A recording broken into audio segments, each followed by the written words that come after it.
तो स्टोरी की शुरुआत होती है और हमें एक एंशिएंट प्लेस को दिखाया जाता है जो कि अब एक खंडर बन चुका था और इसी खंडर के अंदर कुछ लोग माइनिंग करते हुए किसी चीज को ढूंढ रहे थे। तभी आदमी अपने हेड से कहता है कि बॉस हम लोग पिछले 2 वीक से यहाँ पे खुदाई कर रहे हैं लेकिन हमें कंकर और पत्थरों के अलावा और कुछ भी नहीं मिला है। जिस पर ये हेड कहता है कि तुम टेंशन मत लो, अगर हमें वो ट्रेजर यहाँ पे मिल गया तो फिर उस ट्रेजर के बदले हमें मुंह मांगा इनाम मिलेगा। तभी आदमी कहता है कि क्या वाकई में, क्योंकि हम जिस चीज को ढूंढ रहे हैं वो तो बस एक सिंपल स्वॉर्ड है। जिस पर ये हेड कहता है कि नहीं, हम जिस चीज को ढूंढ रहे हैं वो कोई सिंपल स्वॉर्ड नहीं बल्कि एक डीमन स्वॉर्ड है और इस स्वॉर्ड के बारे में लेजेंड्स का कहना है कि जो भी इस स्वॉर्ड को धारण करेगा उसके पास बहुत ही अद्भुत और असीम शक्तियां आ जाएंगी। जिसके बाद अब कुछ देर बीतने के बाद हम देखते हैं कि 2 हेलीकॉप्टर इसी प्लेस की ओर जा रहे होते हैं। तब इस हेलीकॉप्टर में बैठा हुआ ये पर्सन कहता है कि अब बस 10 मिनट के अंदर ही हम लोग भी उस प्लेस में पहुंच जाएंगे। जिस पर ये दूसरा पर्सन कहता है कि मैं उस लेजेंडरी डीमन स्वॉर्ड को देखने के लिए बहुत ही ज्यादा बेताब हूँ। तब ये पर्सन कहता है कि जनरल म्यूरा, तुम्हें किसी भी हालत में अपने नंगे हाथों से उस स्वॉर्ड को टच नहीं करना है वरना उस स्वॉर्ड में मौजूद इविल पावर्स तुम्हें पोजेस करने की कोशिश करने लगेगी। जिस पर ये आदमी भी यस में इशारा करता है और अब इधर हम इस आदमी को देखते हैं जो कि अपने बॉस से पूछ रहा था कि आखिर स्वॉर्ड की ओरिजिन क्या है। तब ये हेड बताता है कि आज से करीब 2000 साल पहले जब रोमन एम्पायर की सेना चारों तरफ कत्लेआम मचा रही थी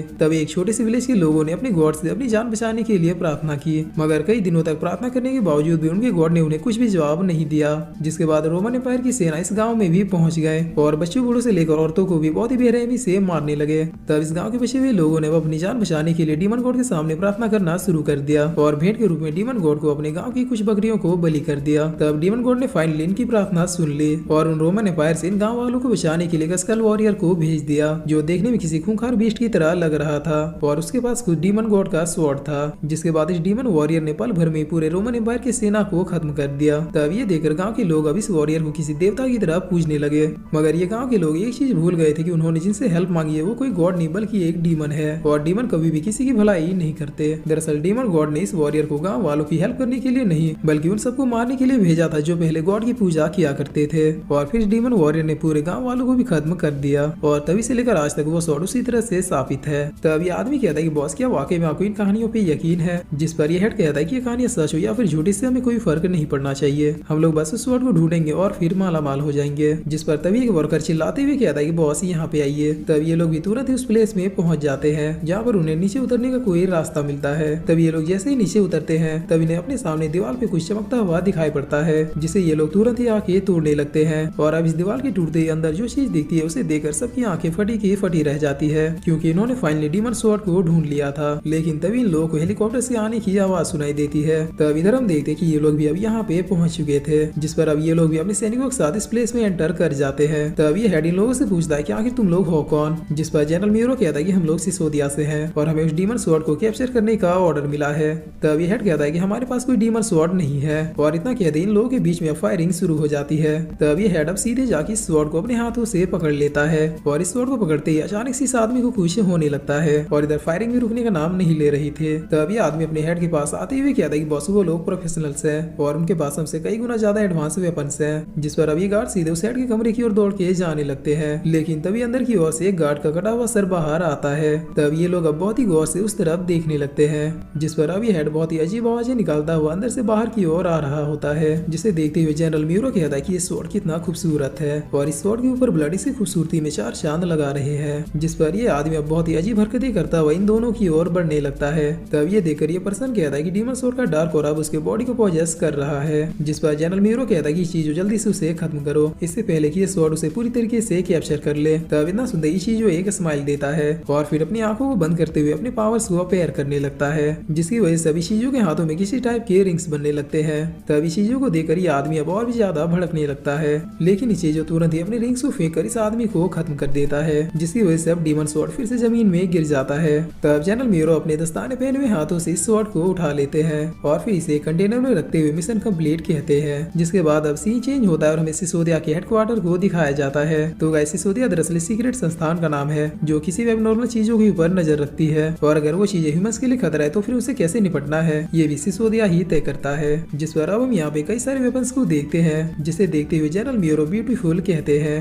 तभी चीजों कहता है कि जनरल फाइनली हमारा मिशन कंप्लीट हुआ इसलिए अब मैं आइसोलेशन में जा रहा हूँ। जिस पर जनरल म्यूरो कहते हैं कि चीजों हमने एक साथ कई मिशन को कंप्लीट किया है और मुझे उम्मीद है कि हम लोग फ्यूचर में भी जरूर मिलेंगे। तभी चीजों कहता है कि मुझे नहीं पता, मुझे ऐसा लग रहा है कि इस बार मैं बहुत ही लंबा सोने वाला हूँ। और अब सीन चेंज होता है और हम एक बोट को देखते हैं जिसे चारों तरफ से सिसोदिया के फोर्सेस ने घेरा हुआ था और अब ये गार्ड्स इस बोट में एंटर करके इस आदमी से कहते हैं कि चुपचाप उस शॉट को हमारे हवाले कर दो। तभी आदमी भी अपने गन को निकालते हुए इन लोगों को शूट करने की कोशिश करता है, मगर सिसोदिया वाले इसके एक भी गोली चलाने से पहले इसे भून देते हैं। तभी आदमी अब तड़पते इस शॉट से कहता है कि मदद करो, जिस पर अब इतना कहते इस आदमी को कुछ होने लगता है और फिर अचानक से इस शॉट से एक बहुत ही तेज फायर निकलने लगती है, जो यहाँ पे मौजूद लोग साथ इस बोट को भी तबाह कर देता है। जिस पर अब इधर हम सिसोदिया में जनरल मियोरो को देखते हैं, जो अपना माथा पकड़ते हुए कह रहे थे कि आखिर मुझे कौन बुला रहा है।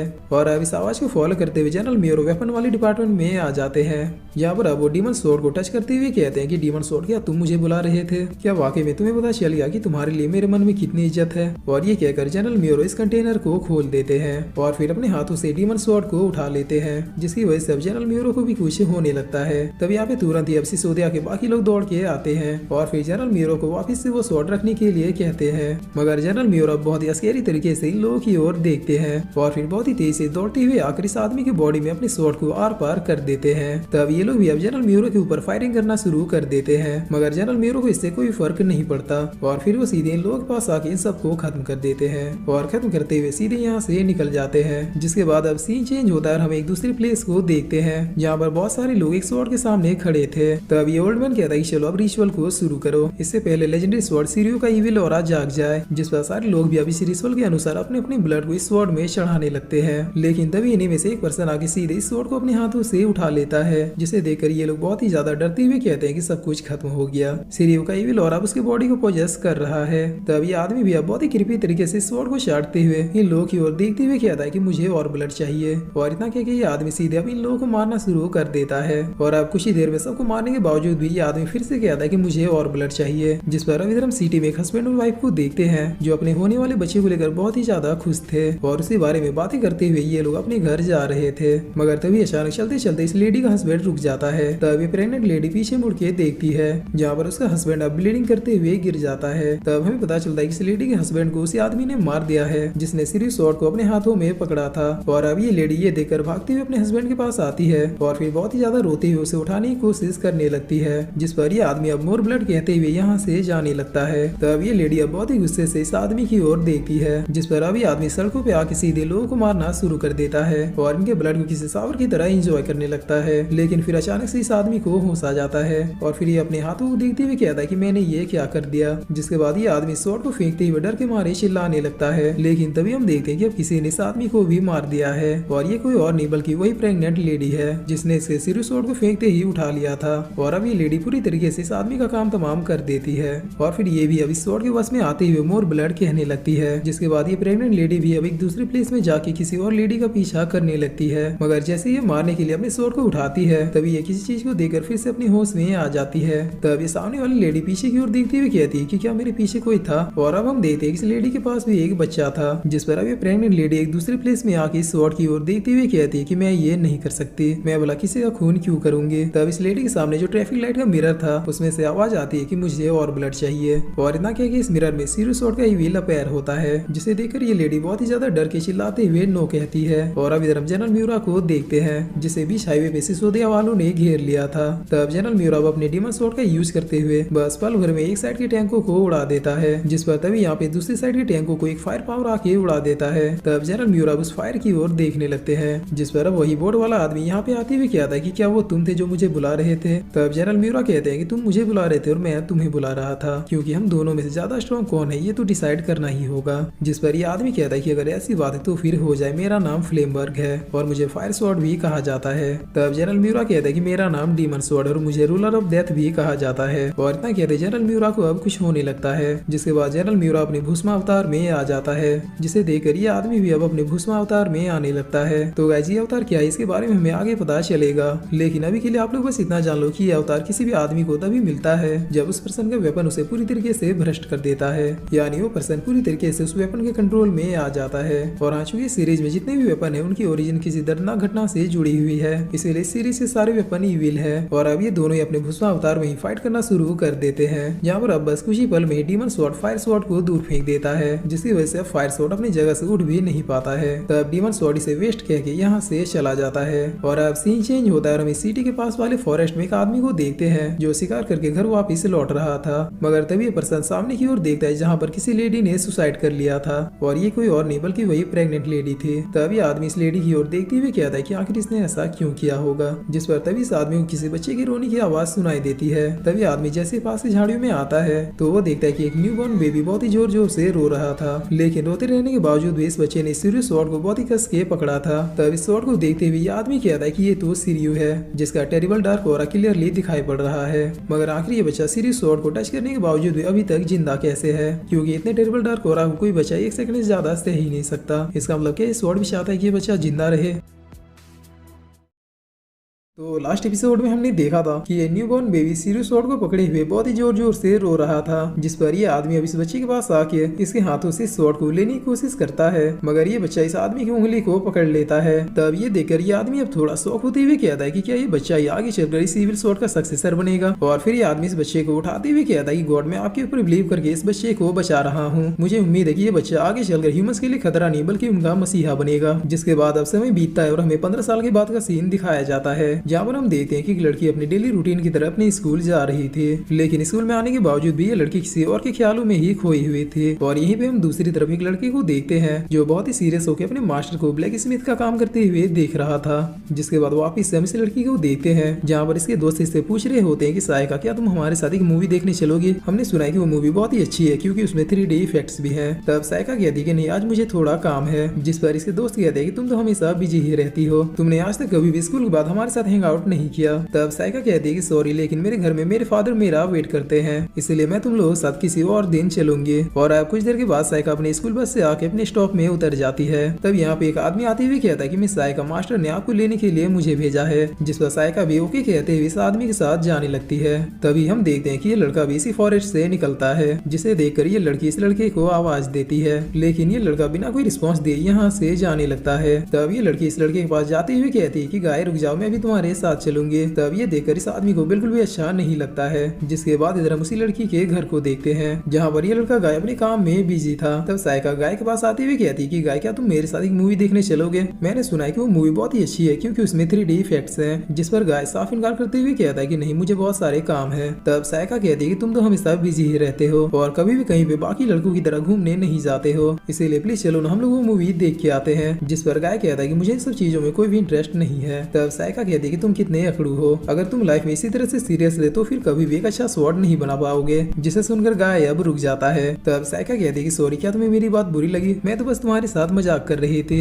जिस पर गाय कहता है कि अगर तुम्हारा हो गया तो फिर तुम यहाँ से जा सकती हो। तब सायका कहती है कि मुझे पता था कि तुम यही बोलोगे। और ये कहकर सायका अब गाय के वेपन को ले लेती है। जिस पर गाय कहता है कि मुझे वो वापस करो। तब सायका कहती है कि नहीं, जब तक तुम मेरे साथ बाहर चलने के लिए हाँ नहीं कहते तब तक मैं तुम्हें कोई भी काम नहीं करने दूंगी। जिस पर गाय इस वेपन को लेने के लिए सायका के हाथ को पकड़ लेता है। तब यहाँ पे वही आदमी आते हुए कहता है कि गाय, तुम ये क्या कर रहे हो? आखिर तुम्हारी हिम्मत कैसे मिस सायका को टच करने की? और ये कहकर ये आदमी गाय को पकड़ के सीधे जमीन पे पटक देता है। तब सकाया कहती है कि तसुमी रुक जाओ, ये मेरी गलती है, मैं ही गाय को उसके काम में डिस्टर्ब कर रही थी। जिस पर ये आदमी कहता है कि मिस आप बीच में इंटरफेयर मत कीजिए, मुझे पता है कि इसमें जरूर गाय की गलती होगी। तब गाय उठते हुए कहता है कि हाँ, तुमने बिल्कुल सही कहा, ये मेरी गलती थी और मैं इसके लिए माफी भी मांगता हूँ। जिस पर ये आदमी कहता है कि तुम्हारा माफी गया भाड़ में, पहले तुम मुझे ये बताओ कि आखिर तूने मिस सायका को टच कैसे किया? तब गाय इसकी ओर देखते हुए कहता है कि मैंने कहा कि मैं इस गलती के लिए माफी मांगता हूँ। जिस पर ये आदमी भी अब गाय की नजरों को देख के डर जाता है। और अब तभी यहाँ पे ये मास्टर आते हुए कहते हैं कि आखिर तुम लोग क्या कर रहे हो? तब ये आदमी कहता है कि मास्टर, गाय ने मिस सायका को टच करने की हिम्मत की। जिस पर सायका कहती है कि पिताजी, ऐसी कोई बात नहीं है, मैं ही गाय के कामों में उसे डिस्टर्ब कर रही थी। तब ये मास्टर गाय की ओर देखते हुए कहते हैं कि सीरियस स्वॉर्ड का इविल ऑरा फिर से जाग रहा है, इसीलिए हम लोग कल ही सीरियस स्वॉर्ड को शांत करने का रिचुअल परफॉर्म करेंगे। तो अब सायका जाओ, कल के लिए तुम खुद को रेडी करो। जिस पर सायका भी ओके फादर कहती है। तब ये मास्टर यहाँ से जाते हुए कहते हैं कि गाय, तुम मेरे साथ आओ। और ये कहकर ये मास्टर अब गाय को फॉरेस्ट की ओर ले जाने लगते हैं। और अब एक प्लेस में आके ये मास्टर एक फूल को चढ़ाते हुए किसी के लिए प्रे करने लगते हैं, लेकिन गाय बिना कोई प्रे किए बस इस प्लेस को देख रहा था।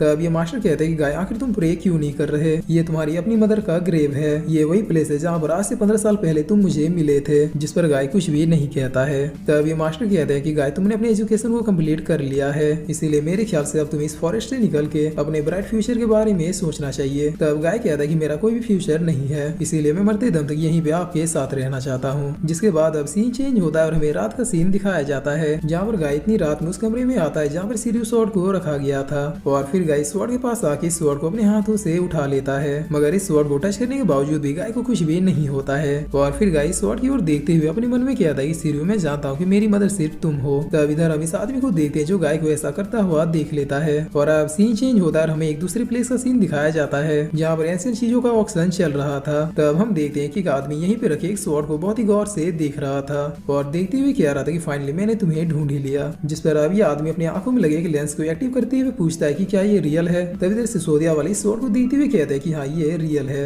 जिस पर अब हम देखते हैं कि स्वॉर्ड के हैंडल में जो स्टोन लगा हुआ था उसमें से एक ईविल इस आदमी की ओर देखते हुए हंसने लगता है। तब ये आदमी कहता है कि चलो कंफर्मेशन हो गया, ये वाकई में अजूठा स्वॉर्ड ही है। लेकिन तभी यहाँ पे ये लड़का आते हुए कहता है कि मेरे ख्याल से तुम इस स्वॉर्ड में इंटरेस्टेड हो। जिस पर ये आदमी कहता है कि नहीं ऐसी बात नहीं है, मैं तो बस इसे ऐसे ही देख रहा था। तब ये लड़का कहता है कि मैं भी जानता हूँ कि स्वॉर्ड को लेजेंडरी अल्केमिस्ट पैरासिलियस ने बनाया था, इसीलिए ये ऑब्वियस सी बात है कि सबकी निगाहें इसके ऊपर जरूर होंगी। जिस पर ये आदमी कहता है कि मार्कस क्या तुम्हें उन कहानियों में भरोसा है। तब मार्कस कहता है कि मुझे नहीं पता, लेकिन ये कहानियां बहुत ही ज्यादा इंटरेस्टिंग है। कहा जाता है कि 16वीं शताब्दी में एक अल्केमिस्ट ने एक ईविल के साथ एक कॉन्ट्रैक्ट को साइन किया कि अगर तुम मुझे अल्केमी का मास्टर बना दो तो मैं इसके बदले में तुम्हें अपना सोल बेच दूंगा। तब अजूठा नाम का ईविल भी इस कॉन्ट्रैक्ट के लिए रेडी हो गया और फिर उसने अपने ईविल पावर से इस आदमी को दुनिया का सबसे बड़ा अल्केमिस्ट बना दिया। मगर जैसे इस आदमी को सारी नॉलेज मिल गई तो फिर इस आदमी ने अपने सोल को बचाने के लिए वेपन को क्रिएट करना शुरू कर दिया और मौका देते इस वेपन में इस ईविल को सील कर दिया। मगर चूंकि ऐसा करने से इस आदमी ने अपने कॉन्ट्रैक्ट को भी तोड़ा था, इसीलिए इस ईविल की दी हुई पावर की वजह से ये आदमी अब पागल हो गया और फिर उस अल्केमिस्ट ने अपने स्वॉर्ड से खुद को खत्म कर लिया। जिसके बाद से ये स्वॉर्ड साबित हो गया और इसका नाम अजूठा स्वॉर्ड पड़ गया। जिस पर ये आदमी कहता है कि मार्कस कहानी अच्छी है, लेकिन मुझे इस पे यकीन नहीं है,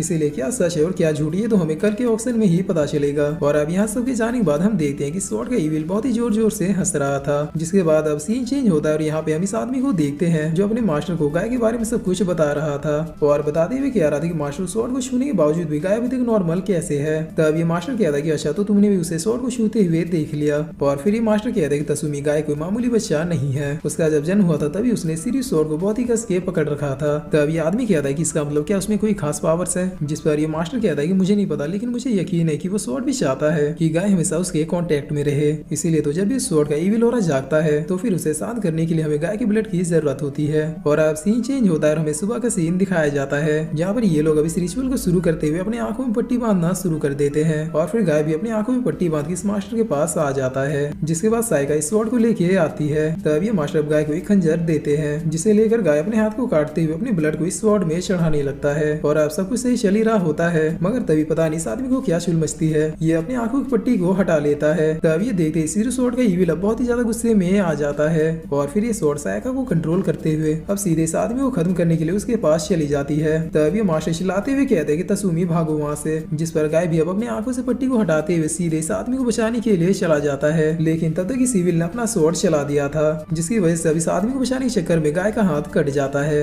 और यहाँ पे चारों तरफ बस खून ही खून फैल जाता है। तब ये होते ये ईविल भी अब शांत हो जाता है। जिसके बाद अब सीन चेंज होता है और हमें दूसरे दिन का सीन दिखाया जाता है जहाँ पर गाय अपने हाथ के कट जाने की वजह से पेन में बहुत ही ज्यादा चिल्ला रहा था। तब साइका अपने फादर से पूछती है कि फादर आपके मेडिसिन देने के बावजूद भी गाय का पेन अभी तक कम क्यों नहीं हुआ। जिस पर ये मास्टर कहते हैं कि बेटी गाय का हाथ पूरी तरीके से कट के अलग हो चुका है, इसीलिए ये पेन इतनी जल्दी खत्म नहीं होगा। और ये कहकर ये मास्टर यहाँ से चले जाते हैं। जिस पर गाय पेन के मारे चिल्लाते हुए उड़ जाता है। तब साइका गाय को हक करते हुए कहती है कि शांत हो जा, मैं यहाँ पे हमेशा तुम्हारे साथ हूँ। तो लास्ट एपिसोड में हमने देखा था कि गाय का एक हाथ कट चुका था जिसकी वजह से गाय पेन में बहुत ही जोर जोर से चिल्ला रहा था। तब साइका गाय को हक करते हुए कहती है कि शांत हो जा, सब कुछ बिल्कुल ठीक हो जाएगा, मैं हमेशा तुम्हारे साथ हूँ तुम्हारी केयर करने के लिए। जिस पर गाय साइका को साइड करते हुए यहाँ से कहीं जाने लगता है। तब साइका पीछे से कहती है कि गाय रुक जाओ। जिस पर गाय बहुत ही गुस्से में खंजर को लेके अपनी मदर के ग्रेव के पास आ जाता है और फिर पागलों की तरह इस ग्रेव में खंजर को मारते हुए कहता है कि मैं तुम्हें मार डालूंगा। तब पीछे से साइका और उसके फादर भी आ जाते हैं जो गाय को रोकते हुए कहते हैं कि आखिर तुम ये क्या कर रहे हो। जिस पर गाय बहुत ही गुस्से में कहता है कि यही वो लेडी है जिसकी वजह से आज मेरा ये हाल हुआ है, अगर इसने मुझे उस दिन जन्म ही नहीं दिया होता तो फिर आज ये सब होता ही नहीं। खुद तो सीरियो से बचने के लिए सुसाइड कर लिया और अपने पीछे स्थापित स्वॉर्ड को मुझे छोड़ गई। और ये कहते कहते गाय अब बेहोश हो जाता है। जिसके बाद अब सीन चेंज होता है और हम इस मास्टर को देखते हैं जो इस सीरियो स्वॉर्ड की ओर देखते हुए कह रहे थे कि सीरियो गाय ने तुम्हें बचपन से ही थामा है, इसीलिए मेरा मानना है कि तुम उसके प्रोटेक्टर हो। तो अब चूंकि गाय का हाथ कट चुका है इसीलिए तुम्हें उसके हाथ बन के उसे प्रोटेक्ट करो। इसके अलावा तुम भी तो चाहते हो कि गाय हमेशा तुम्हारे साथ कनेक्टेड रहे। तो अब भला इससे अच्छा मौका कब मिलेगा जब तुम गाय के साथ उसके हाथ बन के उसी के साथ जुड़ जाओगे, वो भी हमेशा हमेशा के लिए। तब हम देखते हैं कि शिर्यू भी इस मास्टर की बात को बहुत ही गौर से सुन रहा था, जिस पर अब ये मास्टर शिर्यू स्वॉर्ड के ऊपर अपने हथौड़े को चलाना शुरू कर देते हैं। और अब सीन चेंज होता है और हमें उसी ऑक्शन वाले पैलेस का सीन दिखाया जाता है, जहाँ पर आज अजुथा स्वॉर्ड की बोली लगनी शुरू हो गई थी और लोग भी स्वॉर्ड के लिए बढ़ चढ़ की बोली लगा रहे थे। तब मार्कस इस स्वॉर्ड के लिए सीधे 5 लाख की बोली लगा देता है, जिस पर सिसोदिया के एजेंट अब सीधे 10 लाख की बोली लगा देता है। तब मार्कस सीधे 13.5 लाख की बोली लगा देता है, जिस पर सिसोदिया के एजेंट भी बिना कोई देरी किए सीधे 15 लाख की बोली लगा देता है। तब ये आदमी कहता है कि अजुथा स्वॉर्ड के लिए 15 लाख की बोली लग चुकी है, क्या यहाँ पे कोई है जो 15 लाख से ऊपर जाना चाहेगा? जिस पर मार्कस भी अब थोड़ा गुस्सा होते हुए नाम सर हिला देता है। तब ये एजेंट अब खुश होते हुए कहता है कि कायो का फाइनली हमने वो स्वॉर्ड जीत ही लिया और उसे लेकर मैं तुरंत ही सिसोदिया आ रहा हूँ। जिसके बाद अब सीन चेंज होता है और हम देखते हैं कि एजेंट अजुथा स्वॉर्ड को लेकर सिसोदिया जा रहा था, लेकिन तभी ये देखता है कि रास्ते में कोई और गाड़ी खड़ी थी और ये गाड़ी किसी और की नहीं बल्कि मार्कस की थी। तब मार्कस को देखते हुए ये एजेंट कहता है कि मैं तुमसे ये नहीं पूछूंगा कि तुम्हें क्या चाहिए, क्योंकि मुझे ऑलरेडी पता है कि तुम यहाँ पे किस लिए आए हो, मगर क्या तुम्हें लगता है कि तुम मुझसे अजुथा स्वॉर्ड को छीन पाओगे? तब मार्कस कहता है कि हम दोनों ही जानते हैं कि ये स्वॉर्ड क्या है और क्या कर सकती है, इसीलिए मैं तुम्हें स्वॉर्ड के बदले अपना घर द्वार जमीन जायदाद सब देने के लिए रेडी हूँ, बस तुम मुझे ये स्वॉर्ड हैंड ओवर कर दो। जिस पर ये एजेंट कहता है कि और अगर मैंने ऐसा नहीं किया तो? तब मार्कस कहता है कि तो अब तुम्हारे साथ जो भी होगा उसके लिए तुम खुद ही जिम्मेवार होगे। और मार्कस कितना कहते हैं, मार्कस के बॉडीगार्ड कार से बाहर आ जाते हैं, जिन्हें देखकर ये एजेंट अब हंसते हुए कहता है कि मार्कस तुम कितने फनी हो, भले ही तुम्हारे पास कितने गार्ड क्यों ना हो, लेकिन वो है तो एक ह्यूमन ही और एक नॉर्मल ह्यूमन मेरा कुछ भी नहीं बिगाड़ सकता। तब इस एजेंट की बात को सुनते अब सारे बॉडीगार्ड एक साथ इसके ऊपर अटैक करने के लिए बढ़ जाते हैं,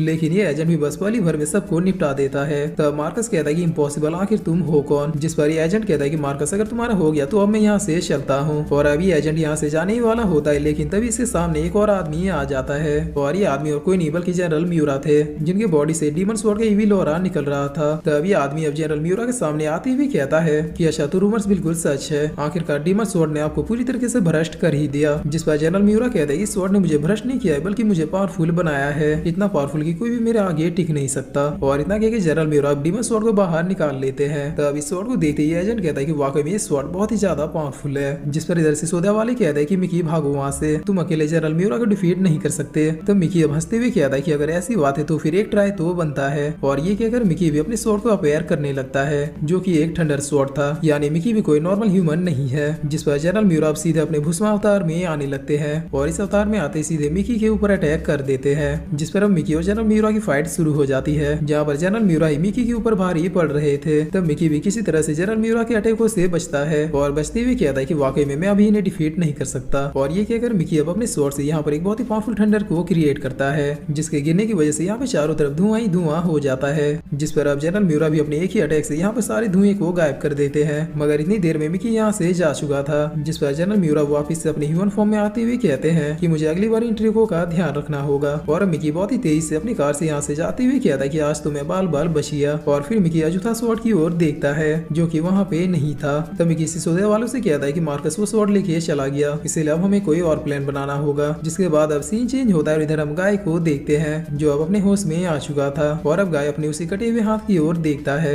जहाँ पर उसके मास्टर ने सिर्फ स्वॉर्ड को कस्टमाइज करके गाय के कटे हुए हाथ की जगह पे लगा दिया था। तब इस हाथ को देखते हुए गाय कहता है कि मुझे ऐसा क्यों लग रहा है कि जैसे मैं इस मेटल को जानता हूँ। और फिर गाय इस हाथ को और भी ज्यादा गौर से देखने लगता है, जिस पर अभी सारम से एक आवाज आने लगती है, जो कि गाय से कह रहा था कि मुझे और ब्लड चाहिए। जिसे सुनते गाय कहता है कि सिरियो क्या ये तुम हो? और अब सीन चेंज होता है और हमें दूसरे दिन का सीन दिखाया जाता है, जहाँ पर गाय अपने मास्टर के सामने झुका हुआ था। तब इसके मास्टर कहता है कि गाय अब तुम उठ सकते हो। जिस पर गाय उठते हुए कहता है कि मास्टर मुझे ये बात समझ में नहीं आई कि आखिर आपने सिरियो को ही मुझसे इस तरह से क्यों जोड़ दिया। तब ये मास्टर कहता है कि गाय मुझे ये स्वॉर्ड तब मिले थे जब तुम बॉर्न हुए थे और तुम्ही ने इस स्वॉर्ड को टाइटली होल्ड किया हुआ था। इसके अलावा इकलौते तुम ही हो जो इस स्वॉर्ड को टच करने के बावजूद भी आज तक बिना किसी परेशानी के ह्यूमन फॉर्म में बने हुए हो, यानी ये स्वॉर्ड तुम्हारा गार्डियन है और इकलौते तुम ही हो जो इस स्वॉर्ड को कंट्रोल कर सकते हो। इसलिए मैंने तुम्हें और तुम्हारे प्रोटेक्टर को कंबाइन कर दिया ताकि सिरियो अब तुम्हारा आर्म बन के तुम्हें हमेशा के लिए प्रोटेक्ट कर सके। जिसे सुनकर अब गाय कहता है कि मास्टर मैं आपकी बातों को समझ गया और अब चाहे सिरियो मुझे मार ही क्यों ना दे, लेकिन मैं हमेशा आप लोगों के लिए अपना बेस्ट दूंगा। और ये कहकर गाय बाहर आके बैठ जाता है। तब यहाँ पे सायका आते हुए कहती है कि गाय मैं बहुत ही खुश हूँ कि तुम्हारा हाथ वापिस आ गया, तो अब क्या तुम मुझे बताओगे कि आखिर तुम कैसा फील कर रहे हो? मेरा कहने का मतलब है कि अगर तुम कुछ खाना चाहते हो तो तुम मुझे बता दो, मैं तुम्हारे लिए बना दूंगी। जिस पर गाय कहता है कि मास्टर ने बहुत ही बड़ी गलती की है। तब ये सुनकर सायका थोड़ा शौक होती हुई कहती है कि क्या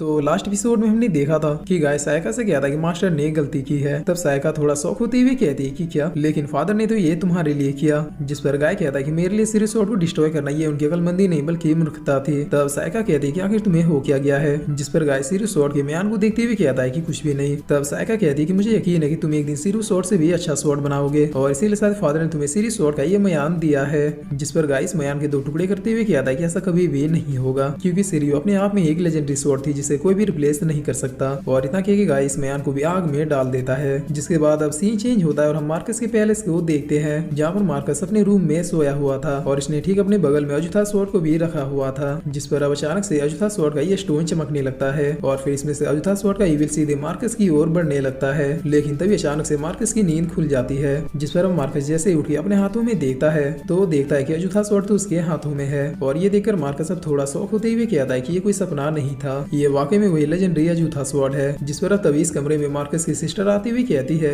कि ब्रदर आखिर और तुम कितनी देर तक सोओगे, हम लोग कब से डाइनिंग टेबल पे तुम्हारा वेट कर रहे हैं। तब मार्कस भी ओके कहते हुए अब रेडी होके डाइनिंग टेबल में पहुंच जाता है, जहाँ पर अब मार्कस की मदर मार्कस से पूछती है कि आज मैंने तुम्हारा फेवरेट डिश बनाया है, इसलिए अब जल्दी से टेस्ट करके बताओ कि तुम्हें ये पसंद आया या फिर नहीं। जिस पर मार्कस की सिस्टर भी कहती है कि ब्रदर ये ट्राई करो, ये तुम्हें बहुत पसंद आएगा। और फिर मार्कस के फादर भी कहते हैं कि बेटा हमें तुम पर नाज है। तब मार्कस अब चिल्लाते हुए कहता है कि बहुत हुआ। जिस पर मार्कस के फादर कहता है कि बेटा क्या हुआ, क्या तुम्हें कोई प्रॉब्लम है। तब मार्कस अब बहुत ही जोर से चिल्लाते हुए कहता है कि मैंने कहा बहुत हुआ, मुझे और झूठे सपने नहीं देखने। जिस पर अब हमें पता चलता है कि अभी तक हमने जो देखा वो मार्कस का इल्यूजन था। दरअसल मार्कस का पूरा फैमिली एक कार एक्सीडेंट में खत्म हो गया था और उसी एक्सीडेंट में मार्कस के पैर भी पैरालाइज हो गए थे। जिस पर अब मार्कस बहुत ही ज्यादा रोते हुए कहता है कि आखिर मैंने किसी का क्या बिगाड़ा था जो गॉड ने मुझसे मेरी पूरी फैमिली और मेरे दोस्त भी छीन लिए। और फिर मार्कस एक इविल लुक देते हुए कहता है कि आज तक जिन लोगों ने मेरे साथ बुरा किया है अब मैं चुन चुन के उन सब से बदला लूंगा। और ये कहकर मार्कस अब इस स्वॉर्ड के साथ कुछ रिचुअल्स को परफॉर्म करने लगता है। जिसके बाद इधर हम सिसोदिया के हेडक्वार्टर को देखते हैं, जहाँ पर ये लेडी मिकी को मार्कस के बारे में सारी जानकारी दे रही थी कि आखिर किस तरह से उसका पूरा परिवार खत्म हुआ और वो भी एक अपाहिज बन गया। लेकिन ये लेडी मार्कस के बारे में थोड़ी और जानकारी देते हुए कहती है कि जब मार्कस कॉलेज में था और ये एक्सीडेंट नहीं हुआ था तब उसे एक लड़की से प्यार हो गया था जो उसकी बेस्ट फ्रेंड थी। लेकिन जब मार्कस का एक्सीडेंट हुआ और वो कई महीनों तक हॉस्पिटल में रहा तब मार्कस के एक बेस्ट फ्रेंड ने उस लड़की को प्रपोज कर दिया। और कमाल की बात तो ये है कि वो लड़की भी मान गई, जिससे सुनकर मिकी कहता है कि मैंने कभी सोचा नहीं था कि उस लड़के के साथ इतना बुरा हुआ होगा।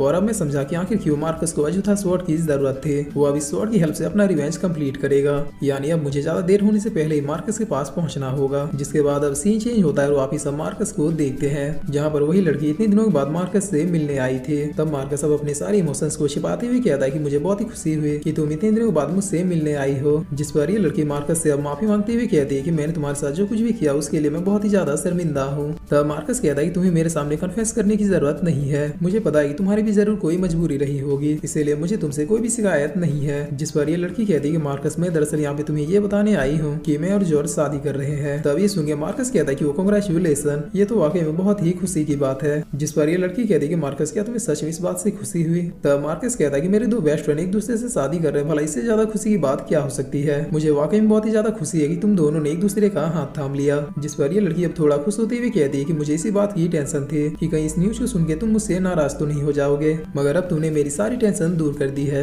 तब मार्कस कहता है कि अच्छा इन सारी बातों को छोड़ो और ये बताओ कि मैं तुम लोगों के वेडिंग पार्टी में इनवाइट हूँ या फिर नहीं। जिस पर ये लड़की कहती है सॉरी मार्कस, लेकिन जॉर्ज चाहता है कि ये वेडिंग प्राइवेटली हो। तब मार्कस कहता है कोई बात नहीं, तुम लोगों की वेडिंग हो रही है इससे मैं बहुत ही ज्यादा खुश हूँ और गॉड से मैं यही प्रे करता हूँ कि तुम लोगों की लाइफ हमेशा खुशियों से भरी रहे। जिस पर ये लड़की अब thank you so much Marcus कहते हुए यहाँ से चली जाती है। तब मार्कस भी अपनी खिड़की के शीशे से इन दोनों को छिप छिप के देख रहा था और देखते हुए बहुत ही गुस्से में अपने फ्लैशबैक में इन दोनों के साथ बिताए हुए पलों को याद कर रहा था, जहाँ पर मार्कस इन दोनों को अपनों से भी बढ़ के मानता था। तो गाइस मार्कस की स्टोरी से हमें ये सीख मिलती है कि अगर आपकी कोई गर्लफ्रेंड है तो उसे हमेशा अपने मेल बेस्ट फ्रेंड से दूर रखिए, क्योंकि भरोसे वालों के पास भले लड़कियों की लाइन ही क्यों न लग जाए लेकिन वो आपकी वाली को भी जरूर ताड़ेंगे। और अब इन लोगों की जाने के बाद मार्कस अपने आप से कहता है कि तुम लोग बस मेरे रिवेंज का वेट करो, मैं तुम जैसे गद्दारों को एक बहुत ही खौफनाक मौत दूंगा। तब मार्कस कितना कहते हैं हम देखते हैं कि उसके पीछे से अजुथा स्वॉर्ड का ईविल अपेयर होता है, जो मार्कस से कहता है कि तुम बस मुझे अपने हाथ में थामे रखना, मैं उन सबको खत्म कर दूंगा जिन्होंने तुम्हारे साथ बुरा किया है। और अब सीन चेंज होता है और इधर हम सायका को देखते हैं जो कि स्कूल से वापस आ रही थी। तब यहाँ पे वही आदमी आते हुए कहता है कि वेलकम बैक मिस, आज भी मुझे मास्टर ने आपको लेने के लिए भेजा है। तब सायका भी ओके कहते हुए इसके साथ जाने लगती है, मगर तभी इस भरोसे वाले का ईमान डगमगा जाता है और ये सायका से अब डबल मीनिंग में कुछ बातें करने लगता है। लेकिन सायका इन बातों को इग्नोर करते हुए सीधे अपने घर जा रही थी और अब इस आदमी का हवसी दरिंदा जाग जाता है और फिर ये आदमी सायका को बहुत ही बुरी बुरी तरीके से हरास करते हुए कहता है कि मैं तुमसे प्यार करता हूँ,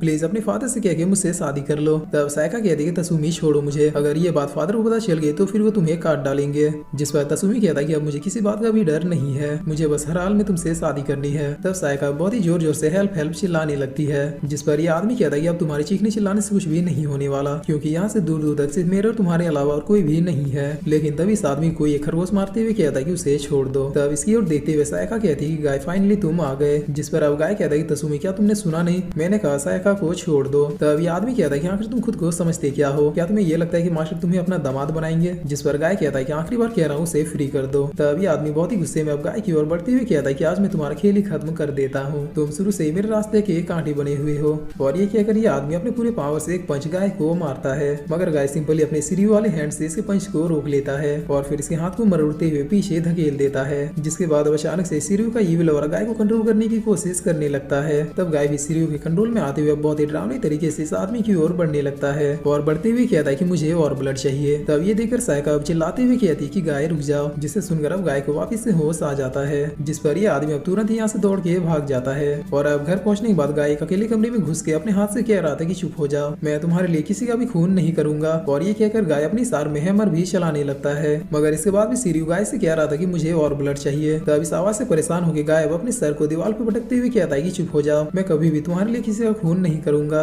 जिस पर तभी यहाँ पे सायका आके गाय को रोकते हुए पीछे से हक कर लेती है। तब अचानक से सीरियो का आवाज भी आना बंद हो जाता है। तब सायका कहती है कि डरो मत, मैं तुम्हारे साथ हूँ। जिसके बाद अब सीन चेंज होता है और हम चर्च का सीन देखते हैं, जहाँ पर ये पादरी इन दोनों की शादी करवा रहा था और ये दोनों भी बहुत ही खुश होकर सारी चीजों में यस यस कह रहे थे। मगर तभी यहाँ पे मार्कस आते हुए कहता है कि सॉरी, मैं यहाँ पे बिन बुलाए ही आ गया। तब मार्कस को देखकर ये दोनों अब बहुत ही ज्यादा शौक होते हुए कहते हैं कि मार्कस तुम भला यहाँ पे क्या करने आए हो। जिस पर मार्कस अंदर आते हुए कहता है कि मैं तो बस तुम दोनों ही खुशियों में शामिल होने आया हूँ। और ये कहकर मार्कस अब अपने पैरों में खड़ा हो जाता है। तब ये देखकर इन दोनों को अब डबल झटका लगता है। जिसके बाद अब सीन चेंज होता है और हम सायका के हाउस को देखते हैं, जहाँ पर एक लेडी एक वेपन को लेके आई थी। तब ये सर्वेंट कहता है सॉरी मिस, लेकिन अभी मास्टर घर पे नहीं है। जिस पर ये लेडी कहती कोई बात नहीं, ये वेपन तुम अपने मास्टर को दे देना, वो इस वेपन को देखते ही समझ जाएंगे कि ये क्या है और उनसे बस ये कह देना कि मैंने इस वेपन को साफ करने के लिए कहा है। तब ये सर्वेंट भी इस वेपन को लेते हुए ओके कहता है। जिस पर अब इधर हम इन लोगों को देखते हैं जो कि मार्कस को देखते हुए बहुत ही ज्यादा शौक होकर कह रहे थे कि मार्कस क्या तुम चल सकते हो।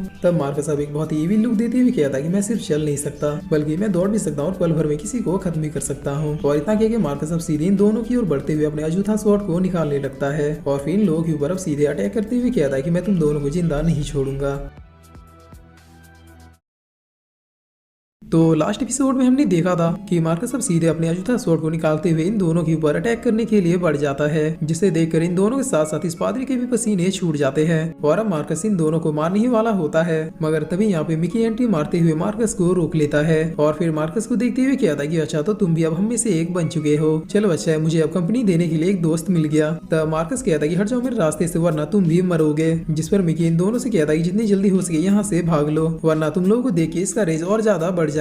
तब ये दोनों तुरंत ही यहाँ से निकल जाते हैं। जिस पर मार्कस मिकी से कहता है कि तुम चाहे उन्हें कितनी ही बचाने की कोशिश क्यों ना कर लो मगर आज तो वो दोनों मेरे हाथों से मरेंगे ही। और ये कहकर मार्कस अपने अजूठा स्वॉर्ड का यूज करते हुए यहाँ पर चारों तरफ अंधेरा कर देता है और फिर चुपके से यहाँ से निकल जाता है। तब मिकी भी अब अपने लाइटनिंग स्वॉर्ड का यूज करते हुए अजूठा स्वॉर्ड के फैलाए हुए डार्क पावर्स को डिस्ट्रॉय कर देता है। जिसके बाद इधर हम देखते हैं कि ये दोनों दौड़ते हुए यहाँ से भाग रहे थे मगर दौड़ते दौड़ते ये लड़की अचानक गिर जाती है। तब मार्कस भी अब बहुत ही तेजी से इन दोनों की तरफ ही आ रहा था और अब बस कुछ ही देर में मार्कस सीधे अपने स्वॉर्ड के साथ इस लड़की को खत्म करने के लिए आ जाता है। तब मार्कस को देखते हुए लड़की अब चिल्लाते हुए कहती है कि मार्कस रुक जाओ। तब इस लड़की की आवाज सुनते ही मार्कस को फिर से होश आ जाता है और फिर मार्कस इसके साथ बिताए हुए पलों को याद करते हुए अपने स्वॉर्ड को रोक लेता है। जिस पर अब ये लड़की कहती है कि मार्कस आखिर तुम्हें हो क्या गया है। तब मार्कस अब पीछे हटते हुए कहता है कि मैंने ये जानबूझकर नहीं किया, प्लीज रिका मुझे इस गलती के लिए माफ कर दो, मैं भला तुम दोनों को हर्ट कैसे कर सकता हूँ। जिस पर मिकी अब मार्कस के पास आते हुए कहता है कि चलो उठ जाओ, इसमें तुम्हारी कोई भी गलती नहीं है, मैं समझ सकता हूँ कि अभी तुम्हारे ऊपर क्या बीत रही है। तब मार्कस कहता है कि लेकिन मैंने इन दोनों को मारने की कोशिश की,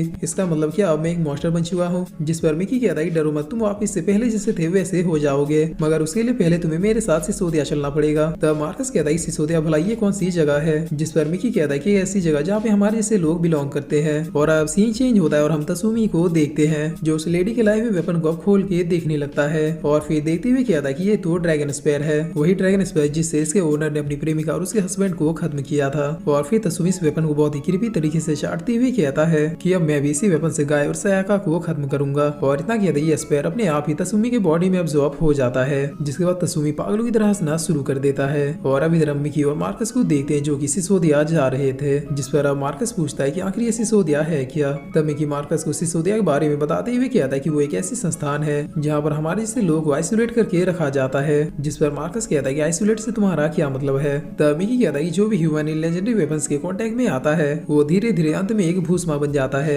यानी वो वेपन उस पर्सन को पूरी तरीके से भ्रष्ट कर देता है। और अगर एक बार कोई पर्सन भूस्मा बन गया तो फिर उसे वापस ह्यूमन फॉर्म में लाना इम्पॉसिबल है। जिसके बाद उस भूस्मा का काम सिर्फ लोगों को मारना है। और इन सारी चीजों से बचने के लिए हम जैसे लोगों को सिसोदिया में कई सालों तक आइसोलेट करके सुला दिया जाता है, ताकि इन वेपन के इविल पावर हमारे ऊपर हावी ना हो सके और जरूरत पड़ने पे हम ही दूसरों की हेल्प कर सके। जिसके बाद अब सीन चेंज होता है और हम गाय को देखते हैं जो कि अपने काम में बिजी था, मगर तभी गाय के ऊपर कोई अटैक करता है, जिसकी वजह से गाय थोड़ी दूर आके गिर जाता है। तब हम देखते हैं कि ये पर्सन और कोई नहीं बल्कि तसुमी था, जो पूरी तरीके से स्पेयर के कंट्रोल में आने लगा था। और फिर तसुमी एक बहुत ही ड्रामा लुक देते हुए कहता है कि गाय आज तुम मरोगे। जिस पर तभी यहाँ पे सायाका भी दौड़ के आ जाती है और आते हुए तसुमी के ये सब बंद करने के लिए कहती है, मगर तभी तसुमी सायाका की और भी बहुत ही डरावनी तरीके से देखता है और देखते हुए कहता है चिंता मत करो, इसके बाद तुम्हारा ही नंबर है। तब तसुमी के इतने डरावने फेस को देखते सायाका बेहोश हो जाती है। जिस पर अब तसुमी गाय से कहता है गाय क्या तुम रेडी हो। और ये कहकर तसुमी सीधे गाय के ऊपर अपने स्पेयर से अटैक कर देता है, जिसे गाय अपने सिर वाले हैंड से डॉच कर लेता है। मगर फिर तसुमी गाय की ओर देख के हंसते हुए कहता है कि आखिर तुम और कितनी देर तक मुझसे बचोगे। तब ये सुनते गाय को अब फिर से सिरयू की आवाज सुनाई देने लगती है और फिर गाय को कुछ बहुत ही अजीब विजन्स आने लगते हैं। इसके साथ ही गाय का सिरयू वाला हैंड अपने आप ही आउट ऑफ कंट्रोल होने लगता है, जिसे कंट्रोल करने की कोशिश करते हुए गाय कहता है कि चुप हो जाओ। मगर थोड़ी देर में गाय चिल्लाते हुए अपने सिरयू वाले हैंड को ऊपर कर लेता है और अब सिरयू छोड़ गया इविल भी गाय को अपने कंट्रोल में करने की कोशिश करने लगता है, जिसकी वजह से अब गाय भी बहुत ही अजीब अजीब हरकतें करने लगता है। और फिर फाइनली अब गाय भी अपने भूस्मा अवतार में ट्रांसफॉर्म होने लगता है, जो कि गाय का इस सीरीज में पहला ट्रांसफॉर्मेशन था। और अब इस ट्रांसफॉर्मेशन के बाद हम देखते हैं कि गाय पूरी तरीके से भूस्मा नहीं बना था, सिर्फ उसका सिरयू वाला हैंड ही भूस्मा अवतार में ट्रांसफॉर्म हुआ था। मगर इसके बावजूद भी गाय सिरयू के ही कंट्रोल में था। जिसके बाद अब सीधे गाय और तसुमी की फाइट शुरू हो जाती है। तब इस ऑरा को फील करते ये मास्टर अब सीधे बाहर की ओर आ जाते हैं और फिर आते ही सायाका को उठाते हुए कहते हैं कि आखिर अभी यहाँ पे क्या हुआ। तब हम देखते हैं कि ये दोनों तो यहाँ से जा चुके थे। और अब सीन चेंज होता है और हम फॉरेस्ट का सीन देखते हैं, जहाँ पर ये दोनों एक दूसरे को मारने के लिए बहुत ही बुरी तरीके से एक दूसरे से फाइट कर रहे थे। जिस पर अब थोड़ी देर इसी तरह से फाइट करने के बाद गाय यानी कि सिरयू फॉर्म में आते हुए इस आदमी को कई हिस्सों में काट देता है, जिसकी वजह से तसुमी का ब्लड बहुत ही बुरी तरीके से बहने लगता है। तब ये देखकर तसुमी अब गाय से बच के भागने लगता है, मगर अब गाय के अंदर का सिरयू भी हंसते हुए तसुमी का पीछा करने लगता है। जिसके बाद अब सीन चेंज होता है और हम देखते हैं कि मार्कस भी सिसोदिया पहुंच चुका था और यहाँ पे सिसोदिया के एलियन एक्स जैसे दिखने वाले लोग जो कि इस संस्थान के हेड हैं, वो बहुत ही अच्छी तरीके से मार्कस का यहाँ पे वेलकम करते हैं। और अब इधर गाय तसुमी को ढूंढते ढूंढते सिटी में आ जाता है, जहाँ पर अब वो चारों तरफ देखता है और जिस तरफ ज्यादा लाशें बिछे थे उसी तरफ जाने लगता है। तब यहीं पे हम बिल्डिंग के ऊपर तसुमी को देखते हैं, जो इस स्पेयर के साथ रेडी होके गाय को ही देख रहा था। और फिर तसुमी को अचानक से कुछ होता है, जिसके बाद तसुमी भूस्मा बन जाता है। जिस पर अब भूस्मा अवतार में आता है सीधे तसुमी गाय के ऊपर अटैक करने के लिए कूद जाता है, मगर गाय भी बहुत ही तेजी से तसुमी के इस अटैक से बच जाता है। और फिर गाय बहुत ही तेजी से तसुमी के पास जाके उसके अटैक से बचता हुआ उसके पीछे चला जाता है। जिसके बाद गाय पूरी तरीके से रेडी होते हुए तसुमी के बॉडी में अपने स्वॉर्ड को आर पार कर देता है। तब तसुमी गाय की इस अटैक से अब हिल भी नहीं पाता है, मगर तभी यहाँ पे सिसोदिया वाले हेलीकॉप्टर से आते हुए कहते हैं कि कंट्रोल रूम हमें एक भूस्मा दिखा है और उस भूस्मा के साथ कोई बच्चा फाइट कर रहा है। तब इतना सुंदर इधर कायोका कहती है कि उन दोनों के ऊपर नजर बनाए रखो। और फिर कायोका मिकी और मार्कस से कहते हैं कि तुम दोनों आइसोलेशन रूम में पहुंच जाओ, मैं तुरंत ही आ रही हूँ। जिस पर मार्कस कहता है क्या हुआ, क्या कोई प्रॉब्लम है। और अब इधर सिसोदिया वाले इन दोनों के ऊपर अटैक करना शुरू कर देते हैं, जिस पर तसुमी भी फिर से होश में आते हुए गाय को एक किक मार के खुद से दूर कर देता है और फिर बहुत ही तेजी से यहाँ से भाग जाता है। तब ये सिसोदिया वाले अब गाय को टारगेट करना शुरू कर देते हैं, जिसे देखते हुए गाय अब बहुत ही गुस्से में अपने स्वॉर्ड से एक अटैक इस हेलीकॉप्टर की ओर भेज देता है, जिसके लगते ये हेलीकॉप्टर अब तुरंत ही क्रैश होकर नीचे गिर जाता है। और अब इधर कायोका गाय को देखते हुए कहते हैं कि आखिर ये है क्या, ना तो ये बच्चा पूरी तरीके से भूस्मा है और ना ही पूरी तरीके से ह्यूमन। ये केस तो सिसोदिया के लिए भी बिल्कुल नहीं है। तब यही का एक आदमी कहता है कि मैडम क्या हम इस केस को भी सॉल्व करने के लिए मिकी की हेल्प लेंगे। जिस पर कायोका स्माइल करते हुए कहती है कि नहीं, ये केस मिकी सॉल्व नहीं कर पाएगा, अब हमें उसे वापस जगाना ही होगा। तब इधर हम गाय को देखते हैं जो फिर से वापस अपने घर लौट रहा था और यहाँ पे सायका भी गाय का ही वेट कर रही थी। जिस पर तभी गाय आके गेट के पास बेहोश हो जाता है। तब सायका तुरंत ही दौड़ के गाय के पास जाती है और अपने फादर को आवाज देती है, जिस पर ये मास्टर तुरंत यहाँ पे आते हुए कहते हैं कि आखिर इसे क्या हुआ। और अब ये आर्म अपने आप ही गाय के गले को दबाना शुरू कर देता है। तब ये देखकर सायका कहती है कि गाय आखिर तुम ये क्या कर रहे हो, जिस पर ये मास्टर आते हुए गाय के गले से इस हाथ को छुड़ाने लगते हैं। तब सायका पूछते है कि फादर आखिरी सैंड को हो क्या गया है, जिस पर ये मास्टर कहता है कि मेरे ख्याल से सीरियो अब पागल हो रहा है। इसका इविल रेज गाय के सोल को पूरी तरीके से कैप्चर करने की कोशिश कर रहा है। जिसके बाद अब सीन चेंज होता है और हम देखते हैं कि जनरल म्यूरा एक प्रिजन में आए हुए थे और यहाँ की गार्ड जनरल म्यूरा के ऊपर गन तनते हुए कहते हैं कि पीछे हट जाइए वरना मजबूरन हमें आपके ऊपर गोलियां चलानी होगी। तब जनरल म्यूरा कहते हैं कि इसका मतलब तुम लोगों को अभी भी लगता है कि मैं जनरल म्यूरा ही हूँ, मगर ये कितने अफसोस की बात है कि ये जानने के बाद कि मैं कौन हूँ तुम में से कोई भी जिंदा नहीं बचेगा। और इतना कि जनरल म्यूरा अपने डीमन स्वॉर्ड को बाहर निकाल लेते हैं। लास्ट एपिसोड में हमने देखा था कि जनरल म्यूरा एक प्रिजन में पहुंच चुके थे। तब यहाँ के गार्ड अब जनरल म्यूरा को पीछे हटने और सरेंडर करने के लिए कहते हैं, जिसे सुनकर जनरल म्यूरा एक बहुत ही इविल स्माइल देते हुए अब अपने डीमन स्वॉर्ड को भी बाहर निकाल लेते हैं और अब बस कुछ ही देर में जनरल म्यूरा इन लोगों को निपटाते हुए इस प्रिजन के अंदर चले आते हैं। तब यहाँ पे मौजूद गार्ड्स भी अपने वेपन को जनरल म्यूरा के ऊपर तनते हुए उन्हें रुकने के लिए कहते हैं, मगर जनरल म्यूरा बिना इनकी कोई बात सुने इन लोगों के ऊपर भी एक अटैक कर देते हैं। तब ये गार्ड्स भी अब बिना कोई देरी किए जनरल म्यूरा के ऊपर अंधाधुंध गोलियां चलाना शुरू कर देते हैं, मगर इतनी फायरिंग होने के बावजूद भी जनरल म्यूरा को एक खरोच तक भी नहीं आती है और फिर जनरल म्यूरा पलक झपकते इन सबको भी खत्म कर देते हैं। जिसके बाद जनरल म्यूरा इन कैदियों के बीच में आते हुए कहते हैं कि जितने लोग मेरे हाथों मरेंगे मैं उतना ही ज्यादा पावरफुल होते जाऊंगा, क्योंकि डीमन स्वॉर्ड की असली पावर दूसरों के सोल के कैप्चर करने के बाद ही बढ़ती है। और ये कहकर जनरल म्यूरा यहाँ पे मौजूद सारे लोगों को मार के उनके सोल को अपने डीमन स्वॉर्ड में कैप्चर करने लगता है। जिसके बाद अब सीन चेंज होता है और हमें सिसोदिया का सीन दिखाया जाता है, जहाँ पर ये लेडी ऑर्डर दे रही होती है कि फिलहाल अभी के लिए मार्कस और मिकी को गोल्ड स्लिप में आइसोलेट कर दो, ये दोनों ऑलरेडी अपनी क्षमता से ज्यादा काम कर चुके हैं। तब सिसोदिया वाले मार्कस और मिकी को गोल्ड स्लिप में आइसोलेट कर देते हैं, जिस पर अब कायोका कहती है कि चलो उसे जगाओ जिसकी हमें जरूरत है। तब हम देखते हैं कि ये लोग अभी चीजों को आइसोलेशन से बाहर निकाल देते हैं और अब सीन चेंज होता है और हम सायका को देखते हैं जो अपने पूरे घर में गाय को ढूंढ रही थी। जिस पर अब एक डिसाइपल सायका से आके पूछता है कि क्या तुमने तसुमी को कहीं पे देखा है। तब सायका कहती है कि नहीं मैंने नहीं देखा, लेकिन क्या तुमने गाय को देखा है। जिस पर ये डिसाइपल नो कहता है। और अब इधर हम फॉरेस्ट में तसुमी को देखते हैं जो गाय के साथ हुए फाइट में बहुत ही ज्यादा इंजर्ड होने की वजह से यहीं पे छुप के बैठा हुआ था। जिस पर अब एक डॉगी जैसे यहाँ पे आता है तो फिर तसुमी उसे सीधे अंदर खींच लेता है। तब इस डॉगी का ओनर जैसे अपने डॉग को खोजने के लिए आता है तो फिर अपने डॉग को और फिर तसुमी को इस तरह से भूस्मा अवतार में देख के बहुत ही ज्यादा डर जाता है। तब तसुमी इसके डॉगी के साथ साथ अब इसका खेल भी खत्म कर देता है। जिसके बाद इधर हम सायका को देखते हैं जो अभी भी गाय को ढूंढ रही थी और अब ढूंढते ढूंढते सायका को एक कमरे में गाय की कुछ आवाज सुनाई देती है। तब सायका जैसे इस कमरे के गेट को खोल दिए तो फिर गाय उसे तुरंत ही बंद कर देता है। जिस पर सायका कहती है कि गाय बाहर निकलो, तुम भला वहाँ अंदर छिप के क्या कर रहे हो। और ये कहकर सायका फिर से गेट को खोल देती है। तब गाय नीचे गिरते हुए किसी बच्चे की तरह कंबल में छिप जाता है, जिसे देखकर सायका कहती है कि गाय तुम बच्चे नहीं, इस तरह की हरकतें करना बंद करो। और ये कहकर सायका गाय के ऊपर से कंबल को भी हटा देती है। तब गाय बहुत ही अजीब तरीके से इधर उधर देखता है और फिर सायका के बीच से होते हुए निकल जाता है, जिसे देखकर अब सायका को कुछ भी समझ में नहीं आता है। और अब गाय भागते हुए आंगन में मौजूद पाउंड के पास जाता है और यहाँ पर वो इन सारी चीजों को देखकर ऐसे प्रिटेंड कर रहा था कि मानो वो पहली बार दुनिया में आया है।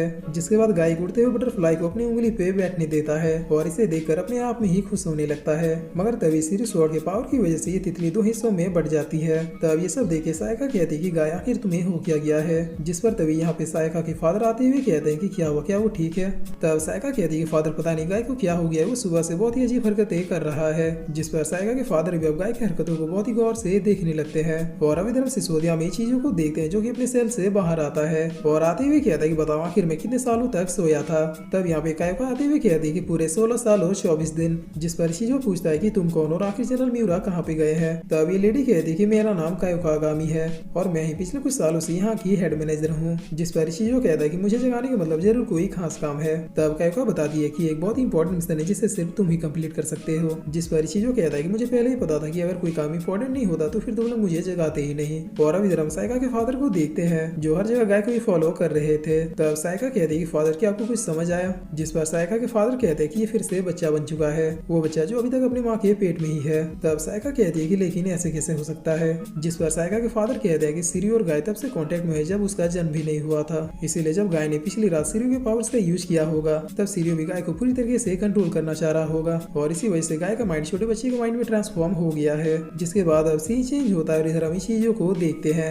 जो अब पूरी तरीके से रेडी होकर अपने नेक्स्ट मिशन को कंप्लीट करने के लिए निकल रहा था। तभी इधर सिसोदिया में एक आदमी पूछता है कि मैडम क्या आपको लगता है कि ये इस मिशन को कंप्लीट कर पाएगा? तब कायोका कहती है कि बिल्कुल, क्योंकि इस चीजों के पास जो वेपन है उस वेपन का नाम चक्र है। और इस वेपन के बारे में कहानी ये है कि आज से लाखों करोड़ों साल पहले जब भारत में ईविल और बुरे पावर से दबदबा अपने पीक पे था, तब most powerful God Lord Vishnu ने अपने चरणों की धूल से अपने अंश की उत्पत्ति की, जिसका काम इन सारी बुराइयों को खत्म करना था। और हुआ भी कुछ ऐसा ही, लॉर्ड विष्णु के अंश ने इस धरती को पाप से मुक्त करने के लिए सब कुछ खत्म कर दिया। मगर इस क्रम में उनके क्रोध से एक वेपन की उत्पत्ति हुई, जिसे आगे चलकर मनुष्य ने सुदर्शन चक्र का ही कोई अंश मान के इसकी पूजा अर्चना करना शुरू कर दिया। मगर समय बीतने के साथ साथ इंसानों फिर से बुरे और ईविल लोग जन्म लेने लगे, जिन्होंने किसी तरह से छल करके इस वेपन के कण भर के टुकड़े को हासिल किया और फिर उसी कण भर के टुकड़े में अपनी बुरी शक्तियों को मिला के एक वेपन को तैयार किया, जिसे चक्र कहा जाने लगा। और फिर कायोका कहती कि चूंकि ये वेपन गॉड और ईविल दोनों की पावर से बनी हुई है, इसीलिए कौन सा पावर जल्दी हावी होता है ये उसके ओनर पे ही डिपेंड करता है। जिस पर आप हम चीजों को देखते हैं जो अपनी लम्हारी लेके सीधे अपने मिशन पे निकल जाता है।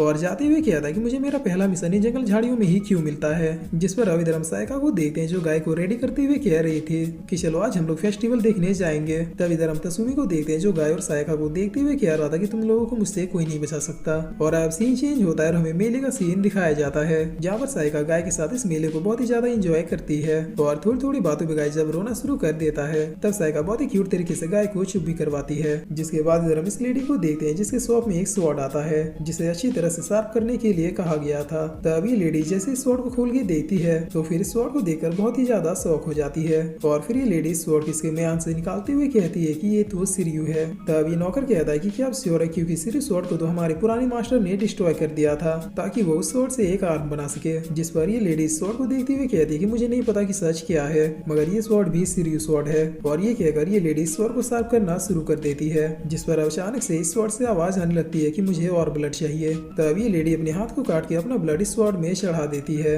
जिसके बाद अब सीन चेंज होता है और हम जनरल म्यूरा को देखते हैं जो शांति से बैठ के पियानो बजा रहे थे। मगर तभी यहाँ पे फायर स्वॉर्ड को कैरी करने वाला पर्सन आ जाता है, जिसे देखकर म्यूरा कहता है कि क्या तुम्हें सच में ऐसा लगता है कि तुम मेरे बराबर के हो? तब ये पर्सन कहता है कि इस बार मैं तुम्हारी सारी शिकायतों को दूर कर दूंगा। जिस पर जनरल म्यूरा बाहर आते हुए कहता है कि तुम जानते हो कि आज तक मैं एक भी बैटल को नहीं हारा, और अगर इस बार भी तुम मुझे डिफीट नहीं कर पाए तो फिर मैं तुम्हें खत्म कर दूंगा। तब ये आदमी अब सीधे जनरल म्यूरा की ओर भागते हुए कहता है कि चलो देखते हैं। और अब ये दोनों अपने अपने भस्म अवतार में आके एक दूसरे से फाइट करना शुरू कर देते हैं। तब यहाँ पे हम देखते हैं कि इन दोनों की फाइट को कोई तीसरा पर्सन भी देख रहा होता है, और ये पर्सन और कोई नहीं बल्कि भूस्मा गॉड ग्रीम रीपर होता है। तब इसके बगल में खड़ी ये भूस्मा लेडी ग्रीम रीपर से पूछती है कि क्या उन दोनों में से किसी के मर जाने से हमें कोई फर्क पड़ेगा? जिस पर ग्रीम कहता है कि किसी के मरने से हमें फर्क कब से पड़ने लगा, हमें तो बस भूस्मा की एरा को फिर से वापस लाना है जो इन कमजोर ह्यूमंस को मसल के उन पे राज कर सके। और इसके लिए फाइट का तरीका तो बिल्कुल सही है, क्योंकि इससे हमें सबसे पावरफुल भूस्मा मिलेंगे। तब इधर हम देखते हैं कि जनरल म्यूरा इस पर्सन को बुरी तरीके से इंजर्ड कर देता है, जिसकी वजह से फायर स्वॉर्ड का ओनर अब जनरल म्यूरा से बचने की कोशिश करने लगता है।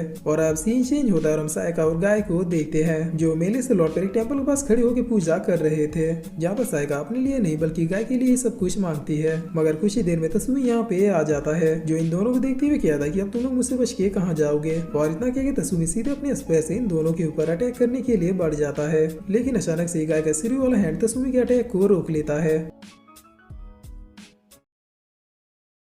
तो लास्ट एपिसोड में हमने देखा था कि तसुमी अब सीधे गाय और सायका के ऊपर अटैक करने के लिए बढ़ जाता है, मगर तभी गाय का सिर वाला हैंड इस अटैक को अपने आप ही रोक लेता है, जिस पर तसुमी अपने स्पेयर से गाय को साइड में पटक देता है। तब सायका तुरंत ही गाय के पास जाती है और उससे पूछती है कि क्या तुम ठीक हो, जिस पर गाय बिना कुछ बोले अब रोने लगता है। और अब इधर तसुमी सायका के पास आके इसके एक हाथ को पकड़ के उठा लेता है और फिर सायका को मारने के लिए अपने स्पेयर को उसके गले पे तन भी देता है। मगर तभी पीछे से घूमता हुआ चक्र आता है जो सीधे आके तसुमी के स्पेयर वाले हाथ को काट देता है, जिसकी वजह से तसुमी बहुत ही चिल्लाते हुए सायका को छोड़ देता है। और अब हम देखते हैं कि ये चक्र वापस से लौट के अपने ओनर के पास चला आता है, जो और कोई नहीं बल्कि चीजो होता है, जिस पर अब तसुमी पेन में बहुत ही ज्यादा चिल्लाते हुए किसी तरह से अपने स्पेयर को उठाता है और फिर बहुत ही तेजी से चीजों के ऊपर अटैक करने के लिए बढ़ जाता है। तभी चीजो भी बिना किसी परेशानी के तसुमी के अटैक को रोक लेता है और फिर इससे फाइट करते हुए अपने आप से कहता है कि ये कंप्लीट भूस्मा बन चुका है, इसलिए अब मैं चाह के भी इसे किसी भी तरह से प्रोटेक्ट नहीं कर सकता, यानी इस पर्सन को अब किसी भी हालत में मुझे मारना ही होगा। और यही सोचकर इशिजो तसुमी से कहता है कि सॉरी ब्रदर, लेकिन अब तुम्हारा समय खत्म हुआ। तब इतना कहते ही इशिजो का चक्रम साइन अप पैर हो जाता है और इसके साथ ही इशिजो का चक्र पहले से कई गुना ज्यादा पावरफुल हो जाता है, जिसे देखकर तसुमी फिर से इशिजो के ऊपर अटैक करने के लिए बढ़ जाता है। मगर तभी इशिजो अपने चक्र को तसुमी के बॉडी में फंसा देता है और फिर गुड बाय कहते हुए अपने चक्र को पूरा ही कस देता है, जिसकी वजह से तसुमी का खेल यहीं पे खत्म हो जाता है। इसके साथ ही ये ड्रैगन स्पेयर भी नष्ट हो जाता है। तब ये देखकर इशिजो कहता है कि मैं बिल्कुल सही था, इस वेपन ने उस आदमी को पूरी तरीके से भ्रष्ट कर दिया था, इसीलिए इस आदमी के खत्म होते ही ये वेपन भी खत्म हो गया। और फिर इशिजो सायका और गाय से कहता है कि अब तुम लोग बिल्कुल सेफ हो, इसीलिए अपने अपने घर जा सकते हो और अभी जो तुम लोगों ने देखा उसे एक बुरा सपना समझ के भूल जाना। और इतना कह के इशिजो भी यहाँ से जाने लगता है। मगर तभी इशिजो गाय की भी लोरा को भी फील कर लेता है, जिसके बाद इशिजो गाय को बहुत ही गौर से देखता है और फिर स्माइल करते हुए कहता है कि अच्छा तो तुम ही हो जिसके लिए सिसोदिया ने मुझे डीप स्लीप से जगाया है। और ये कहकर इशिजो बहुत ही तेजी से गाय के पास आके उसे एक पंच मारता है। तब सायका गाय के आगे आते हुए कहती है कि आखिर तुम ये क्या कर रहे हो, क्या तुम्हें दिखाई नहीं दे रहा कि ये एक बच्चा बन चुका है। जिस पर इशिजो सायका से कहता है कि मिस प्लीज आप इन मामलों से दूर रहिए, अगर आप इन सब चीजों में ज्यादा इंटरफेयर करेंगे तो फिर आपकी लाइफ भी बर्बाद हो सकती है, इसीलिए प्लीज मेरे रास्ते से हट जाइए। और फिर इशिजो गाय को उठाते हुए कहता है कि चलो दिखाओ कि आखिर तुम हो कौन। मैं जानता हूँ कि तुम इस बच्चे की बॉडी को पोजेस करने के लिए मरे जा रहे हो, लेकिन अफसोस अब ऐसा कुछ भी नहीं होगा। जिस पर तभी यहाँ पे एक ओल्ड मैन आते हुए कहते हैं कि हे यंग मैन, क्या तुम मेरी थोड़ी बात सुनोगे। तब इस ओल्ड मैन को देखते हुए सायका कहते हैं कि मिस्टर किएत्सु आप। जिस पर इशिजो कहता है कि अब तुम कौन हो। तब मिस्टर किएत्सु कहता है कि यंग मैन तुम जरूर सिसोदिया से हो राइट, जिससे सुनकर इशिजो भी अब बात करने के लिए मान जाता है। तब थोड़ी देर हल्की फुल्की बातें करने के बाद मिस्टर किएत्सु पूछते हैं कि मिस्टर इशिजो क्या तुम मुझे बता सकते हो कि आखिर अब तुम इस बच्चे का क्या करोगे। जिस पर इशिजो कहता है कि ये तो इसी बच्चे के ऊपर डिपेंड करता है, अगर ये खुद को कंट्रोल कर सका तो फिर ये हमारे साथ सिसोदिया में रह सकता है, वरना अगर ये भूसमा बना तो फिर हमें इसे मजबूरन मारना पड़ेगा। और फिर इशिजो पूछता है कि मिस्टर किएत्सु क्या आप मुझे बता सकते हैं कि आखिर आप सिसोदिया के बारे में कैसे जानते हैं। तब मिस्टर किएत्सु कहता है कि बच्चे अभी मैं जिस एज में उस एज में मैंने सब कुछ देख लिया है, मैं सिर्फ सिसोदिया को ही नहीं बल्कि गाबी को भी जानता हूँ। जिस पर इशिजो कहता है कि ये गाबी क्या है।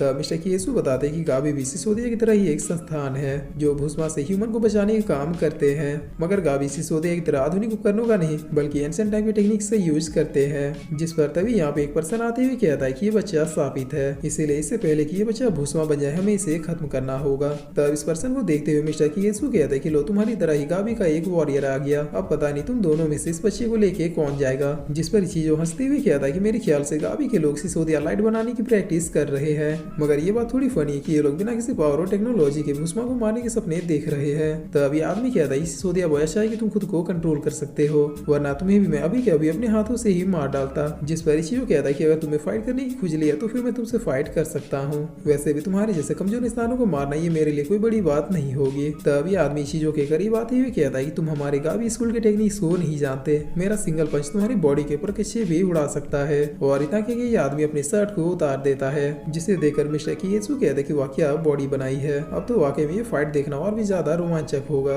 और अब ये पर्सन सीधे इशिजो के पास आते हुए अपने पावरफुल पंच से अटैक करता है, लेकिन इशिजो भी बड़े आराम से इस अटैक को रोक लेता है और फिर अपने पावर्स को एक्टिव करते हुए कहता है कि चलो अब मेरी बारी है। और इतना कि इशिजो अपने चक्रों के साथ पूरी तरीके से रेडी हो जाता है। तब इधर हम देखते हैं कि आदमी के पीछे से एक शैडो बाहर आता है, जिसे देखकर गाय इस शैडो को एक कंकड़ मार देता है। तब ये आदमी गाय को देखते हुए कहता है कि आखिर तुम ये क्या कर रहे हो। जिस पर तभी सायका गाय के आगे आते हुए कहती है कि इसने कुछ भी नहीं किया, ये तो अभी एक बच्चा है। तब ये आदमी सायका को दूर हटाते हुए गाय को दबोच लेता है और दबोचते हुए कहता है कि ये कोई बच्चा नहीं बल्कि एक ही विल है। जिस पर तभी इस आदमी के शैडो से एक भूसमा बाहर आता है और आते ही सबसे पहले इस आदमी के बॉडी में अपने नुकीले पंजों को आर पार कर देता है। तब ये देखकर इशिजो कहता है कि वो नहीं, वो भूसमा उससे शैडो में छिपा हुआ था। जिस पर ये भूसमा इस आदमी को साइड करते हुए गाय को देखने लगता है और फिर थोड़ी ही देर में अपने पास में से कई सारे वेपन्स को गाय के ऊपर अटैक करने के लिए भेज देता है। तब गाय इन अटैकों से बचने के लिए एक छोटे बच्चे की तरह अपनी आंखों को बंद करके अपने हाथ को आगे कर लेता है। और अब जैसे इसमें से एक भी वेपन गाय के सिर वाले हैंड में टकराता है, वैसे गाय के अंदर का सिर अब जागने लगता है, जो अब देखते ही देखते थोड़ी देर में अपने भूसमा अवतार में ट्रांसफॉर्म हो जाता है। लेकिन इस ट्रांसफॉर्मेशन में गाय का सिर्फ सिर वाला हैंड ही ट्रांसफॉर्म होता है। तब ये देखकर इशिजो कहता है कि फाइनली तो तुम जाग ही गए। जिस पर गाय जो कि अब सिरियो के कंट्रोल में था, वो अब सीधे इस भूसमा को खत्म करने के लिए बढ़ जाता है और एक ही अटैक में अपने स्वॉर्ड को इस भूसमा के सर के आर पार कर देता है। तब ये देखकर इशिजो कहता है कि बहुत अच्छे, चलो दिखाओ कि आखिर और तुम क्या कर सकते हो, तुम्हारा ट्रू नेचर तो मैंने देख लिया। और अब गाय अपने स्वॉर्ड को इसके सर से निकाल के एक दूसरा अटैक करते हुए इसके बॉडी के 2 टुकड़े कर देता है, जिसे देखकर मिस्टर किएत्सु कहते हैं कि क्या ये खत्म हुआ। तब इशिजो कहता है कि नहीं, क्योंकि उस भूसमा के पास कोई बॉडी नहीं थी, इसीलिए इस बच्चे ने उसे जितना भी हर्ट किया है वो उसे तुरंत ही हील कर लेगा। और अब ये भूस्मा गाय के ऊपर कुछ अटैक करता हुआ यहाँ से भाग जाता है। तब ये देखकर इशिजो कहता है कि मुझे इस बच्चे को शांत करवाना होगा वरना इस स्वॉर्ड के इविल रेज से बहुत ही जल्द पोजेस कर लेगा। तब साइका कहती है कि प्लीज उसे हर्ट मत करना, जिस पर इशिजो कहता है कि मैं ट्राई करूंगा। और इतना कह के इशिजो गाय के ऊपर बैक टू बैक अटैक करना शुरू कर देता है, जिसे डॉज करते करते गाय अब गिर जाता है। तब साइका गाय के पास आके उसे उठाने की कोशिश करने लगती है, जिस पर गाय जैसे ही अपनी आंखें खोलता है तो फिर वापस उसका सिर वाला हैंड नॉर्मल हो जाता है। और फिर गाय उठते हुए कहता है कि साइका आखिर अभी भी यहाँ पे हुआ क्या। तब साइका कहती है कि थैंक गॉड तुम ठीक हो गए, जिस पर अब इशिजो कहता है कि बच्चे फाइनली तुम नॉर्मल हो गए, लेकिन अब तुम्हें मेरे साथ सिसोदिया चलना होगा। मगर तभी मिस्टर केसु बहुत ही फनी तरीके से इशिजो से लिपटते हुए कहते हैं कि आखिर तुमने ये कौन सा परफ्यूम लगाया है, मैंने अपनी पूरी लाइफ में इतने अच्छे परफ्यूम कभी फील नहीं किया। तब इधर साइका गाय को उठा के यहाँ से जाने लगती है, जिस पर अब इशिजो मिस्टर केसु को दूर करते हुए कहता है कि ओल्ड मैन आखिर तुम समझ क्यों नहीं रहे, मैं उस बच्चे को बचाना चाहता हूँ। तब मिस्टर केसु कहता है कि हाँ मैं भी तो वही चाहता हूँ कि तुम उस बच्चे को सिरियो से बचा लो, लेकिन इसके लिए पहले तुम्हें सिरियो की ओरिजिन जाननी होगी। जिस पर इशिजो कहता है कि ठीक है बताइए मुझे कि आखिर उस स्वॉर्ड की ओरिजिन क्या है। तब मिस्टर केसु कहता है कि मुझे नहीं पता, लेकिन मैं एक पर्सन को जानता हूँ जो तुम्हें सिरियो की ओरिजिन बता सकता है। जिस पर इशिजो बहुत ही चिढ़ते हुए कहता है कि ठीक है फिर चलिए उस पर्सन के पास, लेकिन प्लीज आप मुझसे इस तरह से चिपकना बंद कीजिए। तो लास्ट एपिसोड में हमने देखा था कि मिस्टर केसु ने बहुत ही अजीब तरीके से इशिजो को पकड़ लिया था। तब इशिजो बहुत ही चिढ़ते हुए मिस्टर केसु से कहता है कि आप समझ क्यों नहीं रहे, मैं उस लड़के को बचाना चाहता हूँ। जिस पर मिस्टर केसु कहता है कि हाँ मैं भी तो वही चाहता हूँ, लेकिन उस बच्चे को बचाने से पहले तुम्हें सिरियो की ओरिजिन जाननी होगी। तब इशिजो कहता है कि ठीक है बताइए मुझे आखिर स्वॉर्ड की ओरिजिन क्या है। जिस पर मिस्टर केसु कहता है कि मुझे नहीं पता, लेकिन मैं एक पर्सन को जानता हूँ जो तुम्हें सिरियो की ओरिजिन बता सकता है। और अब सीन चेंज होता है और इधर हम साइका और गाय को देखते हैं जो कि बरसात से बचने के लिए केव में रुके हुए थे। जिस पर अब साइका गाय के पास आके उसके जख्मों को देखते हुए कहती है कि कितना अजीब है कि तुम्हारे जख्म इतनी जल्दी हील हो गए। और फिर साइका कहती है कि गाय तुम बिल्कुल भी टेंशन मत लो, हम लोग बस एक बार घर पहुंच जाए फिर फादर इस आर्म को फिर से फिक्स कर देंगे। तब गाय कहता है कि मास्टर इसे फिक्स नहीं कर सकते। जिस पर साइका गाय के मूड को देखते हुए अब बात को बदलते हुए कहती है कि गाय क्या तुम्हें याद है जब हम दोनों छोटे थे तो अक्सर यहाँ पे आके खेला करते थे। तब गाय कहता है कि मैं यहाँ पे खेले नहीं बल्कि किसी से डर के छुपने के लिए आता था, लेकिन फिर मुझे पता चला कि मैं जिस चीज से डर के भाग रहा हूँ वो तो मेरे अंदर ही है और मैं इससे कभी भी बच के नहीं भाग सकता। तब साइका कहती है कि क्या तुम सिरियो की बात कर रहे हो। जिस पर गाय कहता है कि हाँ ये सिरियो नाम का डार्कनेस मुझे तब से फॉलो कर रहा है जब से मैं इस दुनिया में आया हूँ और ऐसा लगता है कि ये डार्कनेस एक दिन मुझे और मेरे चाहने वालों को खत्म कर देगा, इसलिए मैं एक डिफरेंट वर्ल्ड की तलाश में खुद से ही भागते रहता हूँ जहाँ पर ये डार्कनेस मेरा पीछा छोड़ दे और मैं सुकून से जी पाऊँ। मगर अफसोस मैं चाहे कितनी कोशिश क्यों न कर लूँ, लेकिन ये सिरियो नाम का डार्कनेस कभी भी मेरा पीछा नहीं छोड़ेगा।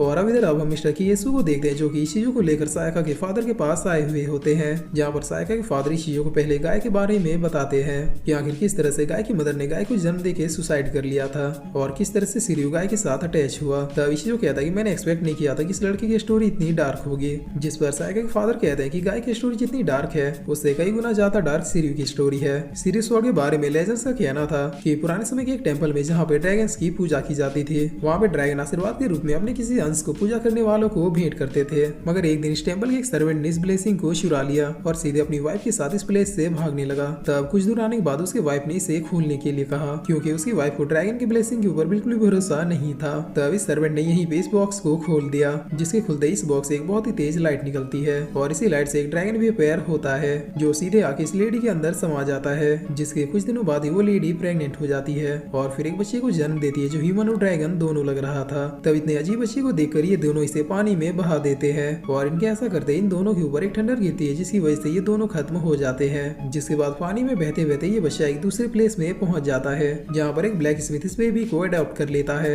जिसके बाद समय बीतता है और ये बच्चा बड़ा हो जाता है जहाँ पर ये मास्टर अब इस बच्चे को सिरियो नाम देता है और इसे ब्लैक स्मिथ के सारे कामों को सिखा देता है। जिसके कुछ सालों बाद ये मास्टर भी मर जाता है। तब सिरियो उन्हीं की बेटी से शादी कर लेता है और फिर समय बीतने के साथ साथ सिरियो की वाइफ भी प्रेग्नेंट हो जाती है। मगर इस बार सिरियो की वाइफ जिस बच्चे को जन्म देती है वो बिल्कुल नॉर्मल था। तब ये देखकर सिरियो खुशी के मारे गॉड को बहुत ही ज्यादा धन्यवाद देने लगता है क्योंकि उसके बच्चे को अब उसकी तरह दुनिया से छिपके नहीं रहना होगा। और अब कुछ दिनों बाद इस सिटी के किंग की ओर से सिरियो को बुलावा आता है। तब सिरियो खुद को अच्छी तरह से कवर करके सिटी के किंग से मिलने के लिए जाता है जहाँ पर ये किंग जिसको ये पता नहीं होता है कि सिरियो एक नॉर्मल ह्यूमन नहीं है वो इसकी तारीफें करते हुए कहता है कि मैंने सुना है कि तुम्हारी स्किल तुम्हारे मास्टर से भी बेस्ट है, इसीलिए मैं चाहता हूँ कि तुम मेरे लिए एक स्वॉर्ड बनाओ। तब सिरियो अब दिन रात एक करके उस किंग के लिए एक स्वॉर्ड बनाने लगता है और फिर 15 दिनों के बाद सिरियो इस स्वॉर्ड को इस किंग के सामने पेश करता है। तब इस स्वॉर्ड को देखकर ये किंग सिरियो से बहुत ही ज्यादा इंप्रेस हो जाता है और इसीलिए ये किंग अब सिरियो को अपना फेस दिखाने के लिए कहता है, जिस पर सीरियो इस बात से इनकार भी करता है, मगर किंग के सामने उसकी एक भी नहीं चलती है। तब सीरियो मजबूरन अपने कवर किए हुए हिस्से से कपड़े को हटा लेता है,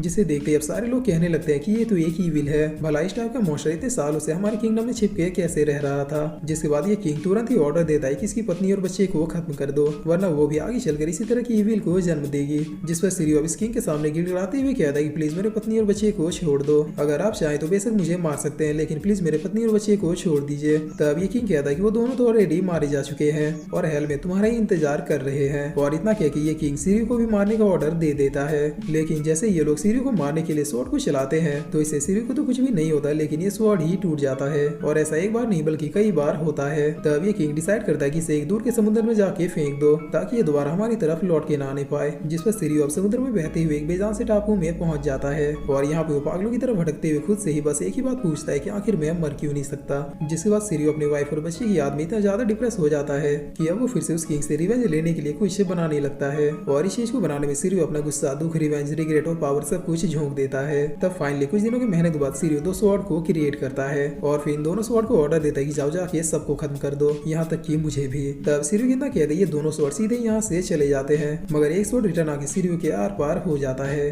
क्योंकि उसने खुद को भी खत्म करने के लिए कहा था। और अब दूसरा स्वॉर्ड इस किंग को खोजते हुए इसके पास आता है और फिर पलक झपकते इस किंग के भी सर को उसके बॉडी से अलग कर देता है। जिसके बाद से सीरियो के ये दोनों स्वॉर्ड स्थापित हो गए और समय बीतने के साथ साथ ये दोनों स्वॉर्ड खून के और भी ज्यादा प्यासे हो गए। जिस पर अब इस कहानी को सुन के मिस्टर कियेसु कहता है कि कितनी टेरिबल स्टोरी है। अब समझ में आया कि सीरियो का इविल रेज इतना ज्यादा हाई क्यों है। और फिर मिस्टर कियेसु इशिजो से कहता है कि बेटा क्या तुम रो रहे हो। तब इशिजो रोते हुए कहता है कि कितनी पेनफुल स्टोरी थी, भला अगर वो ह्यूमन नहीं था तो इसमें उसकी क्या गलती थी, बेचारा वो तो सिर्फ अपनी पत्नी और बच्चे के साथ जीना चाहता था। जिस पर मिस्टर कियेसु कहता है कि मुझे पता नहीं था कि सिसोदिया बॉय इतना ज्यादा इमोशनल होगा। तब साइका का फादर कहता है कि तुम जो कुछ भी जानना चाहते थे मैंने तुम्हें बता दिया, तो अब क्या तुम मुझे बता सकते हो कि आखिर तुम गाय के साथ क्या करोगे। जिस पर इशिजो कहता है कि आप लोग टेंशन मत लीजिए, मुझसे जितना हो सकेगा मैं उसे प्रोटेक्ट करने की कोशिश करूंगा, लेकिन इसके लिए मुझे उसे सिसोदिया लेके जाना पड़ेगा, क्योंकि अगर वो आप लोगों के साथ यहीं पे रह गया तो फिर वो आप लोगों के लिए खतरा बन सकता है। और अब कुछ समय बीतने के बाद हम देखते हैं कि साइका और गाय वापस घर लौट आते हैं, जहाँ पर इशिजो गाय से कहता है कि मेरे ख्याल से अभी तुम्हारा मूड सही है।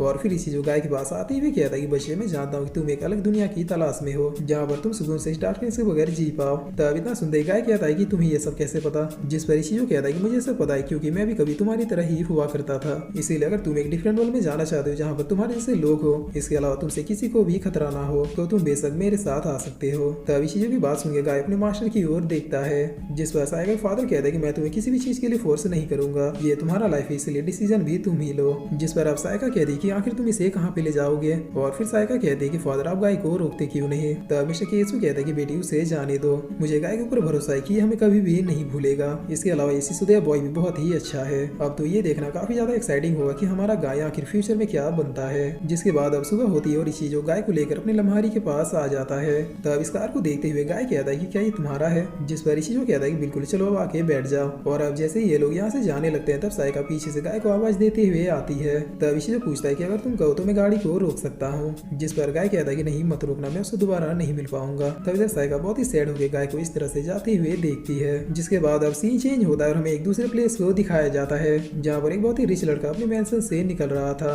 मगर तभी ये लड़का पीछे मुड़ते हुए कहता है कि सीरियो फिर से जाग रहा है। तब हम देखते हैं कि सीरियो का दूसरा स्वॉर्ड इस लड़के के पास था। और अब इधर हम देखते हैं कि इशिजो अपने स्टाइल में ड्राइव करता हुआ गाय को लेके सिटी की ओर आ रहा होता है। तब गाय पूछता है कि क्या तुम्हारे पास लाइसेंस है। जिस पर इशिजो कहता है कि टेंशन मतलब मैं एक हैवी ड्राइवर हूँ। तो लास्ट एपिसोड में हमने देखा था कि इशिजो अपने स्टाइल में ड्राइव करता हुआ गाय को लेके सिटी की ओर आने लगता है। जिसके बाद सीन चेंज होता है और हम एक बहुत ही ब्यूटीफुल घर को देखते हैं, जहाँ पर इशिजो भी थोड़ी देर में पहुंच जाता है। तभी लेडी जो कि इस घर में अकेले रहती थी वो दरवाजे को आके खोलती है, जिसे देखकर इशिजो कहता है कि काय क्या ये तुम हो। जिस पर ये लेडी एक हल्की से स्माइल देते हुए वेलकम बैक इशिजो कहती है। तब इशिजो भी अब स्माइल करते हुए कहता है कि हाँ मैं वापिस आ गया। और अब ये तीनों अंदर आके एक साथ बैठ जाते हैं, जहाँ पर इशिजो अब आसपास के फ्लावर्स को देखते हुए कहता है कि फ्लावर्स भी आज भी बिल्कुल उसी तरह से फ्रेश है। और फिर इशिजो कहता है कि काय आखिर तुम्हारी लाइफ में क्या चल रहा है, मेरा मतलब क्या तुमने शादी कर ली। जिससे सुन के काय थोड़ा चौंकते हुए कहती है कि शादी भला ये तुम क्या कह रहे हो। तब इशिजो कहता है कि सॉरी काय ये मेरी गलती है कि मैं तुम्हें बिना बताए इतने सालों तक गायब हो गया, इसीलिए प्लीज मुझे माफ कर दो। जिस पर ये लेडी थोड़ा हंसते हुए कहती है कि इशिजो क्या ये किसी टाइप का जोक है, क्योंकि हम दोनों तो कॉलेज लाइफ से लेकर अभी तक बिल्कुल एक साथ हैं और कल ही तो हम दोनों एक साथ मूवी देखने भी गए थे। तब ये सुन के इशिजो को समझ में आ जाता है कि काय की दिमागी हालत ठीक नहीं है। जिस पर अब गाय कहता है कि आखिर ये किसकी बात कर रही है, क्योंकि क्योंकि कल तो तुम मेरे साथ थे। तभी चीजों गाय को रोकते हुए कहता है कि गाय तुमने बिल्कुल सही कहा, ये बस एक जोक था। हम लोग कल ही तो मूवी देखने गए थे। जिस पर तभी किचन में रखे चाय की केटली की सीटी बजती है। तब गाय अंदर जाते हुए कहते हैं कि तुम लोग यहीं पर रुको, मैं तुरंत ही चाय लेके आती हूँ। जिस पर अभी चीजों गाय को इशारा करते हुए बाहर चलने के लिए कहता है।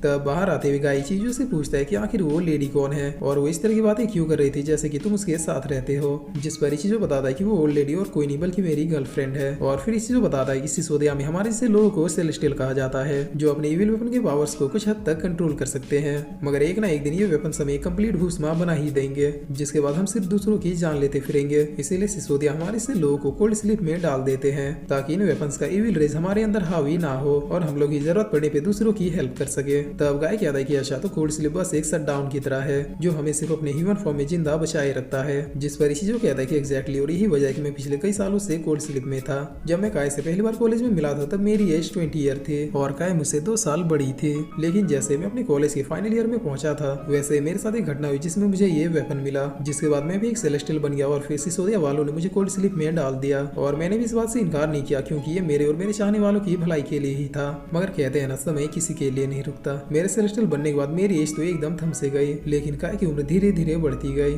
तुम्हें लग रहा होगा कि वो लेडी पागल है, लेकिन बात यह है कि उसने कॉलेज लाइफ से लेकर अभी तक मेरा वेट किया, जिसकी वजह से उसका माइंड उसे दिलासा देने के लिए मेरे ही इल्यूजन्स को बना रहा है। लोग हमारे से लोगों को किसी मॉन्स्टर की तरह ट्रीट करते हैं, मगर ये मेरे लिए काफी स्वाभाविक की बात है कि मुझे काय जैसी पार्टनर मिली जिसने अपनी पूरी जिंदगी भर मेरा वेट किया जैसे वो अभी कर रही है। और फिर चीजों गाय से कहता है कि चूंकि हम लोग सिटी में पहुंच चुके हैं इसीलिए मेरे ख्याल से तुम्हें थोड़ा बाहर घूम लेना चाहिए। और इतना क्या कि चीजों वापिस से अंदर आ जाता है। तब काय पूछते है कि तुम्हारा फ्रेंड कहाँ गया, जिस पर इसी कहता है कि वो हम दोनों को डिस्टर्ब नहीं करना चाहता था इसलिए बाहर घूमने चला गया है। और फिर इसी कहता है कि काय हमें डांस किए हुए काफी दिन हो गए, इसीलिए क्या तुम मेरे साथ डांस करोगे। तब काय भी काफी ब्लश करते हुए यस कहती है। जिस पर अब इधर हम गाय को देखते जो कि सिटी में घूमते हुए कहीं पे जा रहा था, मगर तभी गाय की नजर एक पोस्टर के ऊपर पड़ती है जिसमें स्वॉर्ड सोल लिखा हुआ था। और अब गाय सीधे इस पोस्टर वाले प्लेस में पहुंच जाता है जहाँ पे एक वीडियो गेम कंपटीशन हो रहा था। और इस कंपटीशन में एक लड़की और लड़का एक दूसरे के अगेंस्ट में थे, जहाँ पे ये लड़की जिसका नाम मोरितो है ये बहुत ही आसानी से इस कंपटीशन को जीत लेती है क्योंकि ये लड़की एक प्रोफेशनल गेमर थी।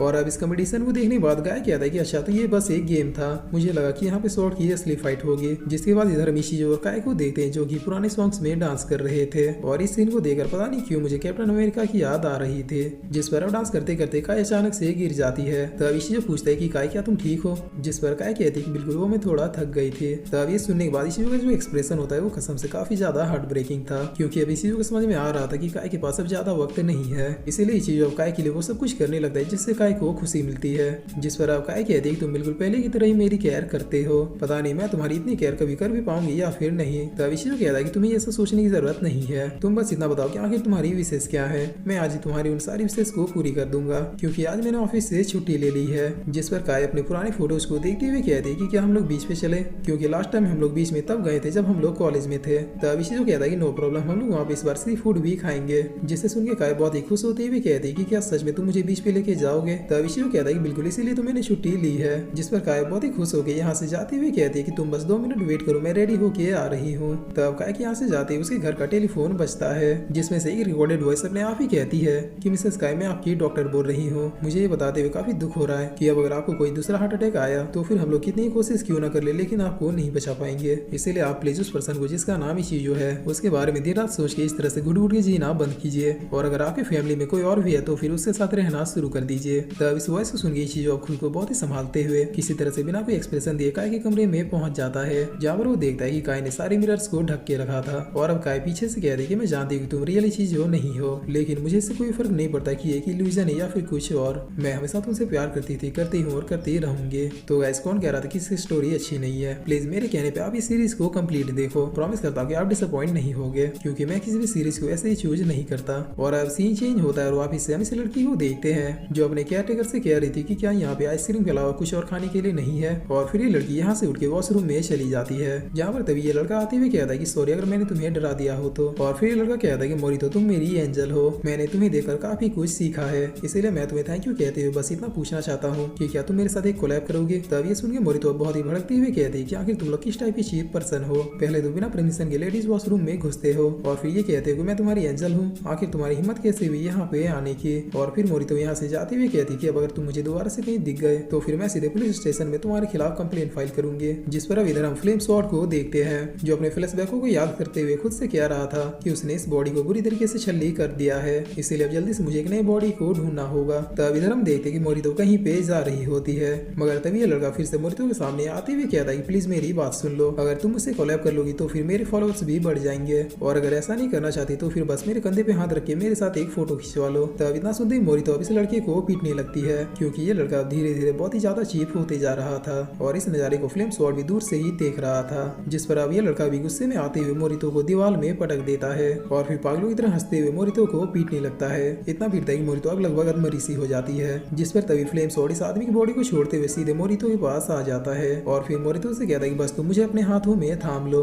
उसके बाद तुम इतनी पावरफुल हो जाओगी कि इस लड़के को बस एक ही झटके में खत्म कर दोगी। चलो अब जल्दी करो, मुझे अपने हाथों में थाम लो, इकलौता मैं ही हूँ जो तुम्हें इस लड़के से बचा सकता है। तब ये सुन के मोरितो अब इस स्वॉर्ड को पकड़ लेती है और अब इस स्वॉर्ड को पकड़ते इस स्वॉर्ड का इविल ऑरा सीधे मोरितो के साथ मर्ज हो जाता है, जिसके बाद पलक झपकते ही मोरितो इस लड़के के इतने टुकड़े करती है कि इस लड़के का एक अंश भी नहीं बचता है। जिसके बाद सीन चेंज होता है और हम इशिज़ो और काय को देखते हैं जो बीच में आके एंजॉय कर रहे थे। तब काय कहते हैं कि इशिज़ो क्या तुम अभी मुझे चेस कर सकते हो, और इतना कह के काय बहुत ही हंसते हुए बीच में दौड़ने लगती है, जिस पर अब अपने पुराने दिनों को याद करते हुए इशिज़ो भी काय के पीछे पीछे भागने लगता है। तब थोड़ी दूर आके काय बीच के किनारे पे गिर जाती है, जिस पर इशिज़ो कहता है कि देखा मैंने कहा था कि इस तरह से मत भागो। तब काय पानी में खुद के रिफ्लेक्शन को देखती है और देखते हुए कहती है कि ये कौन है, जिस पर अब अचानक से काय को फिर से हार्ट अटैक आने लगता है, जिस पर इशिज़ो तुरंत ही काय को उठाते हुए कहता है कि चलो हॉस्पिटल चलते हैं, मगर काय कहती है कि नहीं हॉस्पिटल नहीं, मुझे घर ले चलो प्लीज, मेरी एक लास्ट विश अभी बाकी है।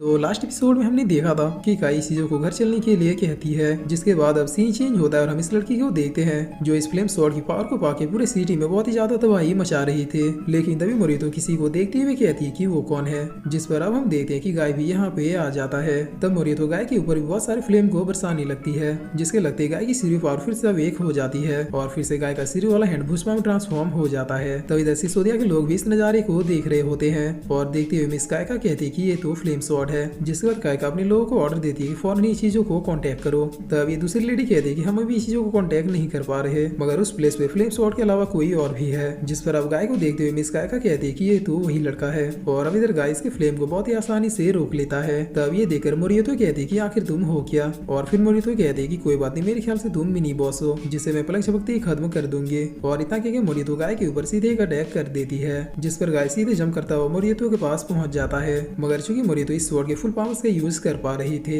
इसीलिए वो गाय को कुछ ही देर में पीछे धकेल देती है। तब गाय इसके अटैक को रोकते हुए अपने दिमाग को शांत करने की कोशिश करने लगता है, जिस पर मोरितो कहती कि अच्छा तो तुम भी एक सेलेस्टियल हो। तब इतना सुनते गाय दोबारा से बहुत ही गुस्से में मोरितो की ओर देखता है, जिसके बाद इधर इशिज़ो और काय को देखते हैं जो कि घर लौट चुके थे। तब काय इशिज़ो से कहती कि क्या तुम मेरे लिए उस अलमारी को खोल सकते हो, जिस पर इशिज़ो इस अलमारी को खोलता है और फिर अंदर जो देखता है उसे देखकर थोड़ा शॉक हो जाता है, क्योंकि ये चीज काय की वेडिंग ड्रेस थी। और अब इशिज़ो काय को प्रपोज करते हुए कहता है कि सॉरी मैं थोड़ा लेट हो गया, मगर अब मैं तुमसे पूछना चाहता हूँ कि क्या तुम मुझसे शादी करोगी काय? मैंने आज तक तुम्हारे अलावा किसी दूसरी लड़की को इमेजिन भी नहीं किया है, तो अब बताओ क्या तुम मेरी वाइफ बनोगी? जिसे सुनकर काय बहुत ही खुश होते हुए यस कहती है। तब इशिज़ो कहता है कि चलो अब अपनी इस ड्रेस को पहन लो, हमारी वेडिंग आज ही होगी। जिस पर अब काय इस ड्रेस को पहन के थैंक यू सो मच इशिज़ो कहती है, मगर तभी काय को फिर से हार्ट अटैक आता है, जिस पर इशिज़ो काय को पकड़ते हुए उसे बेड में आके आराम से लिटा देता है। तब काय कहती है कि मैंने सोचा कि तुम मेरे इल्यूजन हो, मगर मैं काफी खुश हूँ कि तुम मेरे आखिरी वक्त में मेरे साथ हो। तब इशिज़ो फिर से काय से माफी मांगते हुए कहता है कि सॉरी मुझे माफ कर दो, मैं तुम्हें छोड़ के चला गया था। जिस पर काय कहती कि कोई बात नहीं, तुम्हें खुद को दोष देने की जरूरत नहीं है, मैं जानती थी कि तुम्हारे साथ जरूर कुछ बुरा हुआ था, इसीलिए तुम वापस लौट के नहीं आए, मगर ये भी जानती थी कि तुम एक ना एक दिन लौट के वापस जरूर आओगे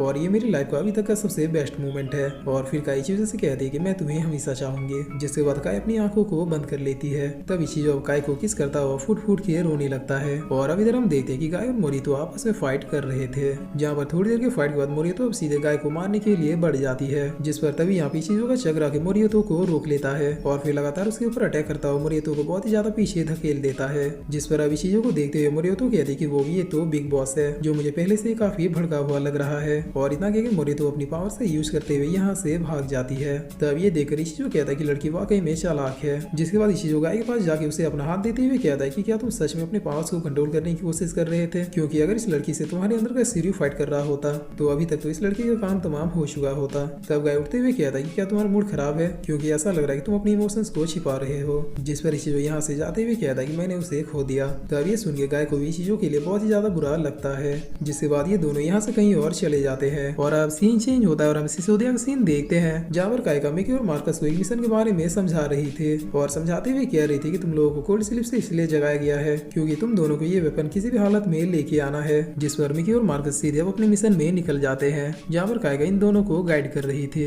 इसके अलावा सिसोदिया की एजेंट पहले से ही टारगेट के पास पहुंच चुके थे। जिसके बाद इधर हम इशिजो और गाय को देखते जो कि एक होटल में खाना खाने के लिए आए थे, मगर अभी भी इशिजो बस गाय के बारे में ही सोच रहा था। तब गाय कहता कि अगर तुम्हें रोना आ रहा है तो तुम मेरे सामने रो सकते हो, मगर पहले तुम मुझे ये बताओ कि आखिर हम लोग अभी तक सिसोदिया क्यों नहीं पहुंचे। तब इशिजो कहता है सिसोदिया जाके तो हमें सिर्फ सोना ही है, इसीलिए कोल्ड स्लीप में जाने से पहले मैं इस वर्ल्ड को थोड़ा एंजॉय कर रहा हूँ, क्योंकि अगर एक बार कोल्ड स्लीप में चले गए तो फिर तुम्हें खुद पता नहीं होगा कि तुम दूसरी बार कब जागोगे, इसलिए अगर तुम कुछ करना चाहते हो तो फिर अभी कर लो। जिस पर गाय कहता है कि मुझे कुछ भी नहीं करना है, क्योंकि ना तो मेरी कोई हॉबी है और ना ही कोई इच्छा। तब इशिजो कहता है कि देखो ऐसे देवदास बनने से काम नहीं चलेगा, जरा देखो तो इस दुनिया को कोई तो ऐसी चीज होगी जो हमेशा तुम अपने मन में याद रखना चाहोगे। तब गाय कहता है कि आखिर चीजों को याद रखने की जरूरत ही क्या है। जिस पर इशिजो कहता है कि क्योंकि यही यादें होंगी जो हमेशा तुम्हें बताएंगे कि तुम कौन हो और किसी वजह से तुम भूस्मान नहीं बनना चाहते। जिस पर अब इधर हम देखते हैं कि मार्कस और मिकी बाथरूम के चिमनी से होते हुए उस प्लेस में जाने लगते हैं जहाँ पर उस आदमी ने अपने वेपन को छुपा के रखा था। और अब थोड़ी ही देर में ये लोग उस कमरे में पहुंच जाते हैं जहाँ पर उस आदमी ने अपने वेपन को रखने के लिए एक हैवी लॉकर बनाया हुआ था। तब इस लॉकर के गेट की खोलते ये लोग देखते हैं कि अंदर एक दूसरा गेट है, जिस पर मिकी अब इस एजेंट को फोन लगाता है जो कि उसकी गर्लफ्रेंड भी होती है। और अब मिकी कहता है कि मीना क्या तुम्हें इस दूसरे दरवाजे के पासवर्ड के बारे में पता है। तब मीना कहती है कि नहीं, लेकिन मैं शायद इसके कमरे में ढूंढ सकती हूँ। जिस पर मार्कस अब जैसे इस तिजोरी को गौर से देखता है तो ऑटोमेटिक उसका आइलेंस कैप्चर हो जाता है, जिसकी वजह से इस लॉकर का सिस्टम इरोर हो जाता है और फिर चारों तरफ यहाँ पे सायरन बजने के अलावा एक जहरीला गैस भी निकलने लगता है। तब ये देखकर मिकी कहता है कि मीना हमें जल्दी से हेल्प की जरूरत है। जिस पर अब मार्कस अपने अजूदा स्वॉर्ड से इस लॉकर को काटने की कोशिश करने लगता है, लेकिन इससे भी बात नहीं बनता है। तब अब इधर मीना भी उस आदमी के कमरे में पासवर्ड को ढूंढने लगती है, लेकिन तभी ये आदमी यहाँ पे आ जाता है, जिसे देखकर मीना कहती है कि मैं तो बस आपके मेडिसिन को चेक कर रही थी। तब ये आदमी कहता है कि मेरे ख्याल से तूने चेक कर लिया होगा। जिस पर मीना यस कहते हुए यहाँ से जाने लगती है, मगर तभी ये आदमी मीना के हाथ को पकड़ते हुए कहता है कि क्या मैं तुम्हें फूल लग रहा हूँ। जिस पर मीना इसकी आंखों को देखते हुए कहती है कि इसका मतलब वेपन तुम्हारे पास है। तब ये सुन के मिकी कहता है कि सिट वो आदमी हमसे ज्यादा चालाक निकला, वेपन दरअसल लॉकर में नहीं बल्कि उसके ही पास है। और अब ये आदमी इस वेपन को निकालते हुए बहुत ही अजीब तरीके से मीना को मारने के लिए बढ़ने लगता है। जिस पर तभी मिकी यहाँ पे अपने ठंडा स्वॉर्ड के साथ एंट्री मारता है और मारते हुए कहता है कि मीना क्या तुम ठीक हो। जिस पर ये आदमी अब मीना को मारने के लिए अपने वेपन को उठा लेता है। तब ये देखकर मिकी मार्कस से कहता है कि चलो रेडी हो जाओ। जिसके बाद ये दोनों सीधे इस आदमी के ऊपर कूद पड़ते हैं, जहाँ पर मिकी मीना को तो बचा लेता है, लेकिन इसी वजह से इस आदमी का अटैक मिकी को लग जाता है। तब मिकी कहता है कि मार्कस अब तुम्हारी बारी है। जिस पर मार्कस अब पीछे से इस आदमी का भेजा उड़ा देता है, जिसकी वजह से ये आदमी यहीं पे खत्म हो जाता है। तब मीना कहती है कि मिकी तुम्हें जल्दी से सिसोदिया चलना होगा। जिस पर तभी ये वेपन कहता है कि चूंकि तुमने मेरे होस्ट को मार दिया इसीलिए अब मैं तुम्हारे अंदर ही रहूंगा। और इतना कह के ये वेपन मिकी के अंदर समा जाता है। जिसके बाद अब ये लोग उस प्लेस से निकल के एक सुनसान प्लेस में आ जाते हैं, जहाँ पर अब मिकी बताता है कि मेरी इंजरी हील हो चुकी है, इसीलिए तुम दोनों में से किसी को भी डरने की जरूरत नहीं है। तब मीना कहती है कि हमें जल्दी से सिसोदिया चलना चाहिए ताकि वो लोग तुम्हें स्कैन कर सके। जिस पर मिकी कहता है कि नहीं, मैं बिल्कुल फाइन हूँ, इसलिए क्या तुम मेरे साथ घूमने चलोगे। तब मार्कस भी कहता है कि मीना मेरे ख्याल से तुम्हें जाना चाहिए, क्योंकि हम लोग बाहरी दुनिया में तो ज्यादा दिनों तक नहीं रह सकते। और इतना कह के मार्कस इन दोनों को छोड़ के यहाँ से चला जाता है। जिस पर अब मिकी और मीना भी घूमने के लिए चले जाते हैं, जहाँ पर ये लोग पूरा दिन खूब सारा एंजॉय करते हैं। जिसके बाद शाम के वक्त ये लोग आराम से आके एक प्लेस में बैठ जाते हैं, मगर तभी मिकी के अंदर से वो वेपन अब अपने आप ही अवेक होने लगता है। इसके अलावा थंडर स्वॉर्ड भी अपने इविल रेज में आ जाता है। तब ये देखकर मीना पूछती है कि मिकी क्या तुम ठीक हो। जिस पर मिकी मीना से दूर जाते हुए कहता है कि मीना जितनी जल्दी हो सके यहाँ से भाग जाओ। और अब इतना कहते ही मिकी खुश होने लगता है। जिसके बाद मिकी के एक हाथ में थंडर स्वॉर्ड और दूसरे हाथ में वो वाला वेपन आ जाता है। तब ये देखकर कायका कहती है कि जल्दी से मार्कस को भेजो, उसकी बॉडी दो वेपन के पावर्स को कंट्रोल नहीं कर पाएगी। और अब इधर हम गाय को देखते हैं जो इस वर्ल्ड को देखते हुए सायका को याद करने लगता है और याद करते हुए कहता है कि मास्टर सायका मैं आप लोगों को कभी भी नहीं भूल सकता। जिस पर तभी सिसोदिया से इशिजो को भी कॉल आ जाता है। तब इशिजो गाय से कहता है कि चलो इतना फन काफी है, अब काम पे लौटने का टाइम आ चुका है। तो लास्ट एपिसोड में हमने देखा था कि चीजों गाय से कहता है कि चलो फन बहुत हो गया, अब काम पे वापस लौटते हैं। जिस पर इधर हम देखते हैं कि मीना मिकी से बचते हुए जंगलों में आ जाती है, लेकिन अचानक ही मिकी मीना के सामने आते हुए कहता है कि तुम मुझसे नहीं बच सकती, और ये कहकर मिकी अपने दोनों वेपन से मीना के ऊपर अटैक करता है। तब इस अटैक से किसी तरह से बचते हुए मीना पीछे आके गिर जाती है, जिस पर मिकी फिर से अपने वेपन को लेके मीना को मारने के लिए बढ़ने लगता है। तब यहाँ पे मार्कस आते हुए कहता है कि मिकी रुक जाओ, तुम मेरे इकलौते फ्रेंड हो इसलिए मैं तुम्हें हर्ट नहीं करना चाहता। जिस पर मिकी मार्कस की बिना कोई बात सुना उसके ऊपर भी अटैक कर देता है। तब इस अटैक को देखकर मार्कस सिसोदिया से कहता है कि मुझे थोड़ी और हेल्प चाहिए, जिस पर तभी यहाँ पे चीजों का चक्कर आ जाता है और पीछे से मिकी को हिट करके वापस चीजों के पास चला जाता है। तब मिकी भी अब सीधे चीजों के पास चला आता है, जिस पर चीजों कहता है कि वेरी गुड, तुमने यहाँ पे आके बहुत ही अच्छा काम किया, क्योंकि इकलौता मैं ही हूँ जो तुम्हारे रेज को शांत कर सकता है। जिससे सुनकर ये दोनों वेपन अब अपनी पावर्स को मर्ज करते हुए मिकी को एक कंप्लीट भूसमा बना देता है। जिसके बाद मिकी सीधे चीजों के ऊपर अटैक करने के लिए बढ़ जाता है। तभी चीजों भी इसके अटैक से बचता हुआ इससे फाइट करना शुरू कर देता है,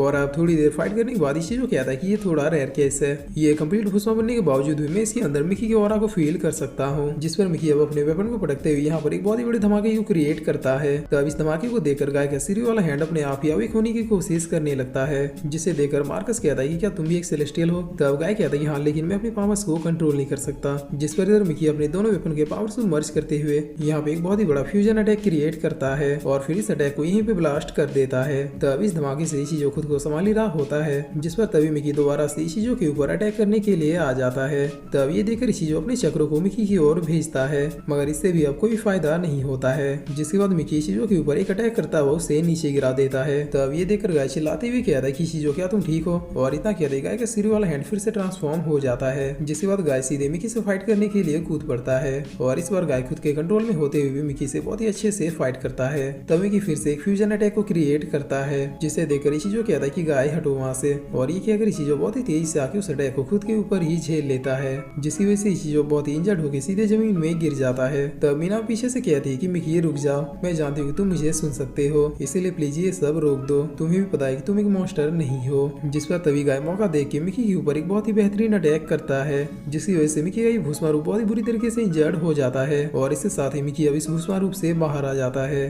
तब इसी जो कहता है कि वेल डन गाय, ये अटैक काफी बढ़िया था। जिसके बाद अब सीन चेंज होता है और हमें सिसोदिया का सीन दिखाया जाता है, जहाँ पर मिकी को फिर से स्कैन किया जा रहा था। जिस पर अब स्कैन हो जाने के बाद ये डॉक्टर कहता है कि दो वेपन्स को होल्ड कर पाना ये उसकी बस की बात नहीं है, उसके बॉडी की लिमिटेशन क्षमता भी अब क्रॉस हो चुकी है, इसलिए ह्यूमन से भूसमा वो कभी भी बन सकता है। तो अब उसके लिए और हमारे लिए यही अच्छा होगा कि अब हम लोग उसे हमेशा हमेशा के लिए सुला दें। जिस पर अब कुछ देर बीतने के बाद हम देखते हैं कि सिसोदिया वाले मिकी और मार्कस को फिर से कोल्ड स्लीप में भेजने लगते हैं, मगर इस बार पहले ये लोग मार्कस को कोल्ड स्लीप में भेजते हैं। तब मिकी को लगता है कि शायद मीना उससे मिलना चाहती है, इसलिए वो अभी तक कोल्ड स्लीप में नहीं गया है। लेकिन तभी सेल में चारों तरफ एक बहुत ही जहरीला पॉइजन फैलने लगता है, जो कुछ ही देर में मिकी का खेल खत्म कर देता है, और मीना भी इसे लाइव अपनी आंखों से देख रही थी। जिसके बाद सीन चेंज होता है और इधर हम गाय को देखते हैं, जो अकेले बैठ के चांद को देख रहा था।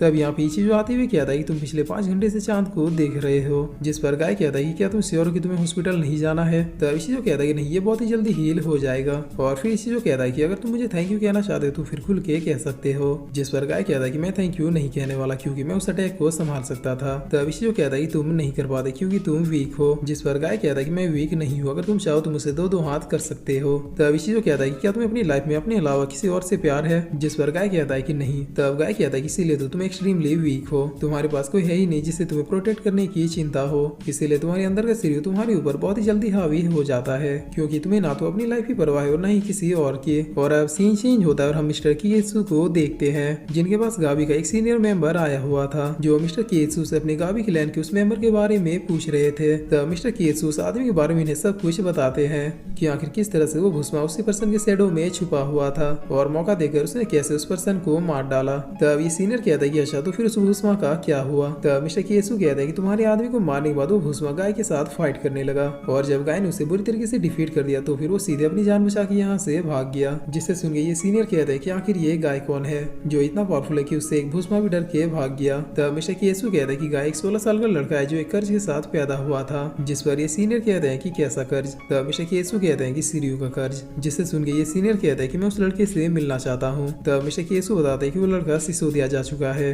जिस पर ये सीनियर कहते हैं कि ठीक है, फिर मुझे भी आज्ञा दीजिए। और अब सीन चेंज होता है और हम गाय और ऋषि को देखते हैं, जहाँ पर खाना खाते हुए चीजो सायका का नाम लेके गाय को चिढ़ा रहा था। तब गाय कहता है कि अगर तुम्हारी इंजरी हील हो गई है तो फिर क्या हम लोग सिसोदिया जा सकते हैं। जिस पर इशिजो कहता है कि आखिर तुम उस पिंजरे में जाने के लिए इतने ज्यादा मरे क्यों जा रहे हो। तब ये सुन के गाय कहता है कि इसका मतलब तुम्हें कोल्ड स्लीप में जाना पसंद नहीं है। जिस पर इशिजो कहता है कि वो मजा नहीं बल्कि मजबूरी है। तब गाय कहता है कि आखिर तुम्हें ये चक्र मिला कहाँ और इस चक्र की ओरिजिन क्या है। जिस पर इशिजो कहता है कि इसकी ओरिजिन प्राचीन भारत से है, जहाँ पर लॉर्ड विष्णु ने इस धरती को पाप से मुक्त करने के लिए अपने चरणों की धूल से एक अंश की उत्पत्ति की थी और इसी अंश के क्रोध से एक वेपन की उत्पत्ति हुई थी, जिसे आगे चलकर बुरे इंसानों ने इसके कण भर के टुकड़े को चुरा लिया और इसी कण भर के टुकड़े में बुरे शक्तियों को मिला के एक और वेपन का निर्माण किया जो आज मेरे पास है। और फिर इसी क्या था कि जब मैं कॉलेज में ही था तब मैंने आर्मी के एक सीक्रेट फोर्स को ज्वाइन किया था, जहाँ पर हमें ये मिशन दिया गया था कि हमें टेररिस्ट के एक प्रोफेशनल ग्रुप को खत्म करना है। मगर ये बात उन टेररिस्टों को भी पता चल गया था, जिसकी वजह से वो लोग पहले ही सतर्क हो गए थे और हमारे जाते उन लोगों ने सीधे ग्रेनेड से हमला करना शुरू कर दिया, जिसकी वजह से मैं और मेरी टीम बिल्कुल खून से लथपथ हो चुके थे और वो टेररिस्टों का ग्रुप भी अब दौड़ते हुए हम लोगों की तरफ ही आ रहा था। मगर तभी मेरे सामने एक भूस्मा पैर हुआ जो मुझसे कह रहा था कि अगर तुम जीना चाहते हो तो फिर मुझे थाम लो, तुम बस इस चक्र को अपने हाथों में ले लो और फिर मैं सब कुछ ठीक कर दूंगा। जिस पर मैंने भी बिना सोचे समझे उस चक्र को पकड़ लिया और उस चक्र को पकड़ते ही मेरे अंदर का भूस्मा मुझे कंट्रोल करने लगा और कंट्रोल करते हुए पहले उसने उन टेररिस्टों को मारा, जिसके बाद अब वो मेरे लोगों को मारने के लिए मुझे फोर्स करने लगा। लेकिन ऐन वक्त मुझे कहा कि फोटो दिखी और मुझे सब कुछ फिर से याद आ गया, जिसके बाद वापस लौट के मैं सीधे सिसोदिया चला गया क्योंकि मुझे डर था कि मैं कहीं भूस्मा बन के काय कोई चोट ना पहुंचा दूं। जिस पर अब इधर हम देखते हैं कि सायका अपने दोस्तों के साथ एक रेस्टोरेंट में आई हुई होती है, मगर यहाँ पर वो कुछ भी नहीं खाती है। तब रोड में इधर हम देखते हैं कि वही रिच लड़का ट्रैफिक में रुका हुआ था, जहाँ पर तभी उसकी नजर एक लड़की के ऊपर पड़ती है जो सबको अपने पास मौजूद सर्वे के बारे में बता के उसमें सिग्नेचर करने के लिए कह रही थी, मगर कोई भी इस लड़की की बातों में इंटरेस्ट नहीं दिखाता है। तब ये लड़का कहता है कि छोटी सिस्टर क्या तुम्हें हेल्प चाहिए, जिस पर ये लड़की भी यस कहती है और अब सायका भी अपने दोस्तों को गुड बाय कहते हुए अपने घर जाने लगती है। जिस पर तभी ये लड़का सायका को इस सर्वे के बारे में बताते हुए उसे सिग्नेचर करने के लिए कहता है। तब सायका भी सिग्नेचर करके जाने लगती है, जिस पर ये लड़का सायका को बहुत ही respectfully thank you so much कहता है। मगर तभी थोड़ी दूर आगे जाने के बाद दो बुरे लड़के सायका को छेड़ने लगते हैं, जिस पर तभी ये लड़का इन दोनों को ये सब बंद करने के लिए कहता है। तब ये बुरे लड़के इस लड़के को भी पीट देते हैं, जिस पर अब ये लड़का जैसे अपनी आंखें खोलता है तो वो देखता है कि सायका उसके बगल में खड़ी है जो उससे इन सारी चीजों के लिए सॉरी कहती है। तब ये लड़का कहता है कि नहीं, ये मेरी गलती है, मैं ही वायलेंस के खिलाफ हूँ। जिस पर अब इधर हम देखते हैं कि ये दोनों लड़के मोरियोतो का पीछा कर रहे थे और पीछा करते हुए कह रहे थे कि वहाँ इतने सुनसान रास्ते में इतनी सुंदर लड़की का मिलना वाकई में किस्मत की बात है। जिसके बाद ये लड़की अब सीधे मोरियोतो के पास जाते हुए कहते हैं कि मिस, क्या तुम हमारे साथ थोड़ी फन करना चाहोगे। तब मोरियोतो कहते हैं कि एग्जैक्टली मैं भी वही करना चाहती हूँ और इतना कि मोरियोतो अपने शर्ट को उठाने लगती है, जिसे देखकर ये लड़के कहते हैं कि ये तो हमसे भी ज्यादा फास्ट है। तब मोरियोतो अब सीधे अपने शर्ट को निकालती है और एक ही बार में एक लड़के का काम तमाम कर देती है, जिसे देखकर इस लड़के की रूह कांप जाती है।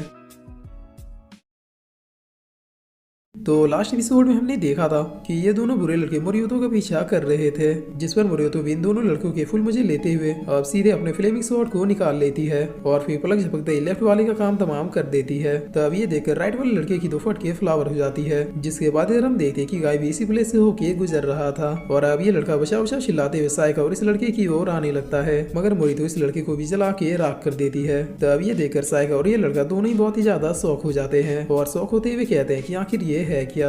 जिस पर अब मोरियोतो इन दोनों को देखते हुए कहते हैं कि आखिर में पहले कर क्या रही थे, लगता है इन लड़कों की वजह से मैं भूल गई। खैर छोड़ो, यहाँ पे 2% और है जिन्हें मैं मार सकती हूँ। और इतना कि मोरियोतो सीधे इन दोनों को मारने के लिए बढ़ जाती है, लेकिन तभी बीच में गाय आ जाता है जो मोरियोतो को फिर से पीछे धकेल देता है। तब गाय को देखते हुए लड़का कहता है कि क्या वो सिरियो है, जिस पर गाय भी अब पलट के इस लड़के को देखता है। जिसके बाद सीन चेंज होता है, इधर हम चीजों को देखते हैं जो खुद से कह रहा था कि आखिर ये लड़का इतनी देर क्यों कर रहा है। जिस पर तभी यहाँ पे जनरल म्यूरा आ जाते हैं, जिसे देखते हुए चीजों कहता है कि जनरल म्यूरा क्या ये तुम हो। तब जनरल म्यूरा कहता है कि ये तो मेरा पुराना नाम है, मेरा नया नाम डीमन स्वॉर्ड है। जिस पर इशिजो कहता है कि अच्छा तो आखिरकार उस स्वॉर्ड ने तुम्हें पॉजेस कर ही लिया। तब जनरल म्यूरा कहता है कि इशिजो तुमने मेरे लिए काफी कुछ किया है, अगर तुम ना होते तो मैं इस स्वॉर्ड तक कभी भी पहुंच ही नहीं पाता, मगर ये कितने अफसोस की बात है कि मैं तुम्हारे लिए कुछ भी नहीं कर सकता। जिस पर इशिजो कहता है कि अगर तुम्हें लगता है कि मैंने तुम्हारे लिए बहुत कुछ किया है तो मैं तुम्हारे लिए तुम्हारी एक आखिरी हेल्प भी जरूर करूंगा और वो हेल्प होगी तुम्हें इस डीमन स्वॉर्ड से मुक्ति देकर। तब जनरल म्यूरा कहता है ठीक है फिर मैं तुम्हारा वेट करूंगा और इतना कि जनरल म्यूरा यहाँ से चले जाते हैं, लेकिन जाते जाते इस चीजों को अपने पावर का एक नमूना भी दिखा जाते हैं, जिसे फील करने के बाद इस चीजों कहता है कि डैम इट, ये अभी तक का सबसे इविल हो रहा है, मैंने इतने इविल रेस को पहले कभी भी फील नहीं किया। और अब इधर हम देखते हैं कि गाय इस लड़के से पूछता है कि तुम कौन हो, जिस पर ये लड़का कहता है कि मेरा नाम शिनमोतोबा है और मैं इस आर्म से शिरु की वॉइस को सुन सकता हूँ। तब मोरियोतो अब सीधे इन दोनों के ऊपर अटैक करने के लिए बढ़ जाती है, जिसे गाय फिर से अपने आर्म से रोक लेता है, लेकिन इसके इम्पैक्ट की वजह से थोड़ा पीछे भी हट जाता है तब मोरितो गाय को देखते हुए कहती कि वेट ए मिनट, मैं शायद तुमसे पहले मिल चुके हूँ। और फिर मोरितो कहती कि हाँ मुझे याद आया, तुम तो मिनी बॉस हो जिसे पिछली बार बिग बॉस ने बचा लिया था, लेकिन कोई बात नहीं, इस बार मैं तुम्हें नहीं छोड़ूंगी। जिस पर अब इतना सुनते गाय अपने सिरू के पावर से अवेक करने लगता है। तब थोड़ी ही देर में गाय के सिरू वाला आर्म फिर से ट्रांसफॉर्म हो जाता है, जिसके बाद गाय और मोरितो के बीच में एक अच्छी खासी फाइट शुरू हो जाती है, जहाँ पर गाय इस बार मोरितो के एक एक अटैक को बहुत ही अच्छे से डॉज करता है और फिर फाइनली मोरितो के कंधे पे कट भी लगा देता है, जिसकी वजह से मोरितो अब पीछे हटते हुए कहती कि अच्छा तो तुमने अपने लेवल्स को बढ़ा लिया है। और इतना कह के मोरितो फिर से यहाँ से भाग जाती है। तब सायका गाय को देखते हुए कहती कि गाय क्या तुम ठीक हो? जिस पर गाय कहता कि हाँ मैं बिल्कुल ठीक हूँ। तब सायका गाय के हाथ में लगे कट को देखते हुए कहती कि उन्हें वहाँ से तो ब्लड निकल रहा है, रुको मैं उसमें अपना रुमाल बांध देती हूँ। जिस पर गाय यहाँ से जाते हुए कहता कि मेरे ख्याल से तुम्हें घर जाना चाहिए, वरना मास्टर तुम्हारे लिए परेशान होंगे। और इतना कह के गाय यहाँ से जाने लगता है। तब सायका चिल्लाते हुए कहती कि गाय रुक जा, मुझे तुमसे बात करनी है। मगर गाय सायका की बातों को इग्नोर करते हुए यहाँ से चला जाता है। जिसके बाद सीन चेंज होता है और हमें दूसरे दिन का सीन दिखाया जाता है, जहाँ पर सायका अपने स्कूल में गाय के बारे में ही सोच रही थी। मगर तभी टीचर कहती है कि सारे लोग ध्यान से सुनिए, आज इस क्लास में एक और नए स्टूडेंट का ट्रांसफर हुआ है। तब टीचर कितना कहते हैं इस क्लास में एक स्टूडेंट एंटर करता है और ये स्टूडेंट और कोई नहीं बल्कि सीन मोतोवा था। जिसके बाद अब सीन चेंज होता है और हमें सिसोदिया का सीन दिखाया जाता है, जहाँ पर ये लोग मार्कस के बारे में जितना भी डाटा था उसे मीना के माइंड में ट्रांसफर कर रहे थे। और जब ये प्रोसेस कंप्लीट हो जाता है तब सिसोदिया वाले मार्कस की गर्लफ्रेंड जिसका नाम इरिका था उसके फेस को सर्जरी के द्वारा हूबहू मीना के फेस में कन्वर्ट कर देते हैं। यानी सिसोदिया वाले मिकी के बाद अब मार्कस के पीछे पड़े हुए हैं, जो किसी भी तरीके से मार्कस और अजूथा स्वॉर्ड को अलग करना चाहते हैं। और अब कायका मीना से कहते हैं कि तुम्हारा न्यू नाम अब से एना है, हमने मार्कस के बारे में सारी जानकारी तुम्हारे दिमाग में ट्रांसफॉर्म कर दी है और अब से तुम्हारा काम मार्कस को कंट्रोल करना है। तब मीना भी यस मैम कहती है। जिसके बाद जब मार्कस को कोल्ड स्लीप से जगाया जाता है तब सारे प्रोसेस के कंप्लीट हो जाने के बाद मार्कस अब रेडी होने लगता है। जिस पर तभी यहाँ पे मीना आ जाती है। तब मीना को देखते मार्कस बहुत ही ज्यादा चौंक जाता है और चौंकते हुए कहता है कि रिका तुम भला यहाँ पे क्या कर रही हो, क्या तुमने जॉर्ज के साथ शादी नहीं की? जिस पर मीना कहती है कि कौन है रिका, मेरा नाम एना और मैं यहीं पे सिसोदिया में काम करती हूँ और आज से मैं तुम्हारी सारी रिपोर्ट्स को देखूंगी कि आखिर तुम्हारी अजूथा स्वॉर्ड से रिकवरी रेट क्या है, यानी तुम मुझे अपना केयर टेकर भी मान सकते हो। जिसे सुन के मार्कस कहता है कि अच्छा तो तुम ही रिका नहीं हो, मैं भी सोचूं कि वो बोले यहाँ पे क्यों आएगी। जिस पर मीना मार्कस के करीब आने के लिए उससे जानबूझकर प्यारी प्यारी बातें करने लगती है। तब अचानक से मार्कस पूछता है कि मिकी कहाँ पे है, जिस पर मीना झूठ बोलते हुए कहती है कि वो अभी भी कोल्ड स्लीप में है। और फिर मीना टॉपिक को चेंज करने के लिए मार्कस से पूछता है कि ये रिका कौन है। तब मार्कस भी इसे अपनी लाइफ के बारे में सब कुछ बताने लगता है, जिस पर अब मौका दे कि मीना झूठ मूठ के इमोशनल होते हुए मार्कस को हक कर लेती है और हक करते हुए कहती है कि टेंशन मतलब तुम मुझे आपसे रिका बुला सकते हो क्योंकि अब मैं तो तुम्हारे साथ ही हूँ। तब मार्कस भी मीना के हाथों को पकड़ते हुए थैंक यू सो मच कहता है। जिसके बाद अब सीन चेंज होता है, इधर हम इशिजो और गाय को देखते हैं, जहाँ पर गाय पूछता है कि अब हम लोग कहाँ पे जा रहे हैं। तब इशिजो कहता है कि सिसोदिया। और फिर इशिजो गाय को रास्ते में और भी बहुत सारी बातें बताने लगता है, जिसे गाय भी बहुत ही सीरियस होकर सुन रहा था। और अब इधर हम सायका के स्कूल का सीन देखते हैं, जहाँ पर कुछ लड़के सीन को परेशान कर रहे थे। तब सायका यहाँ पे आके सीन को बचाने के लिए चिल्लाने लगती है, जिसे सुनकर तुरंत ही यहाँ पे ढेर सारी भीड़ जमा हो जाती है। तब ये देखकर ये लड़के सीन को छोड़ के यहाँ से निकल जाते हैं, जिस पर सायका सीन की बुक को वापस लौटाती है। तब सीन भी थैंक यू सो मच कहते हुए सायका से पूछता है कि क्या तुम मुझसे 2 मिनट बात कर सकती हो,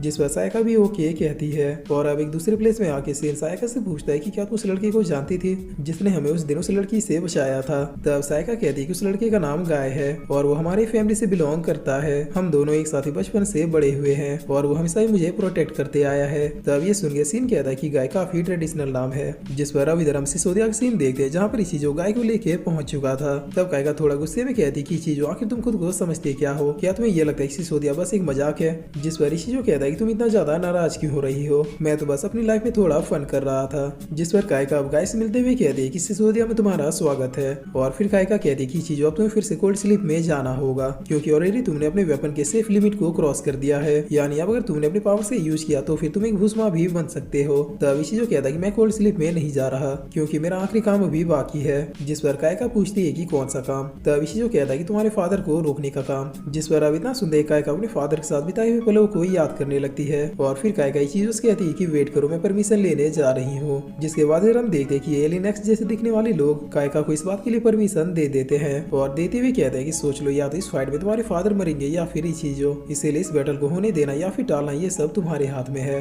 तब कायका भी कहती है कि समझ गई। और अब इधर इशिजो गाय को सिसोदिया घुमा रहा था, जिस पर तभी यहाँ पे मार्कस आते हुए कहता है कि थैंक गॉड तुम लोग भी यहाँ पे आ गए, अब ये प्लेस पहले जितनी बोरिंग नहीं रह जाएगी। और फिर मार्कस यहाँ से जाते हुए कहता है कि गाइस मैं अभी थोड़ी जल्दी में हूँ, लेकिन टेंशन मतलब मैं लौटते हुए तुम लोगों के लिए भी कुछ लेते आऊंगा। जिसके बाद अब सीन चेंज होता है और हम जनरल म्यूरा को देखते हैं जो एक प्लेस में बहुत ही ज्यादा तबाही मचा रहे थे और इस नज़ारे को कायका भी सिसोदिया से देख रहे थे। तब इशियो कहता है कि क्या तुम्हारे पास कोई प्लान है, जिस पर कायका ऑर्डर देते हुए कहते हैं कि रोबोट्स को भेजो। और फिर इसी के साथ ये एपिसोड यहीं पे खत्म होता है।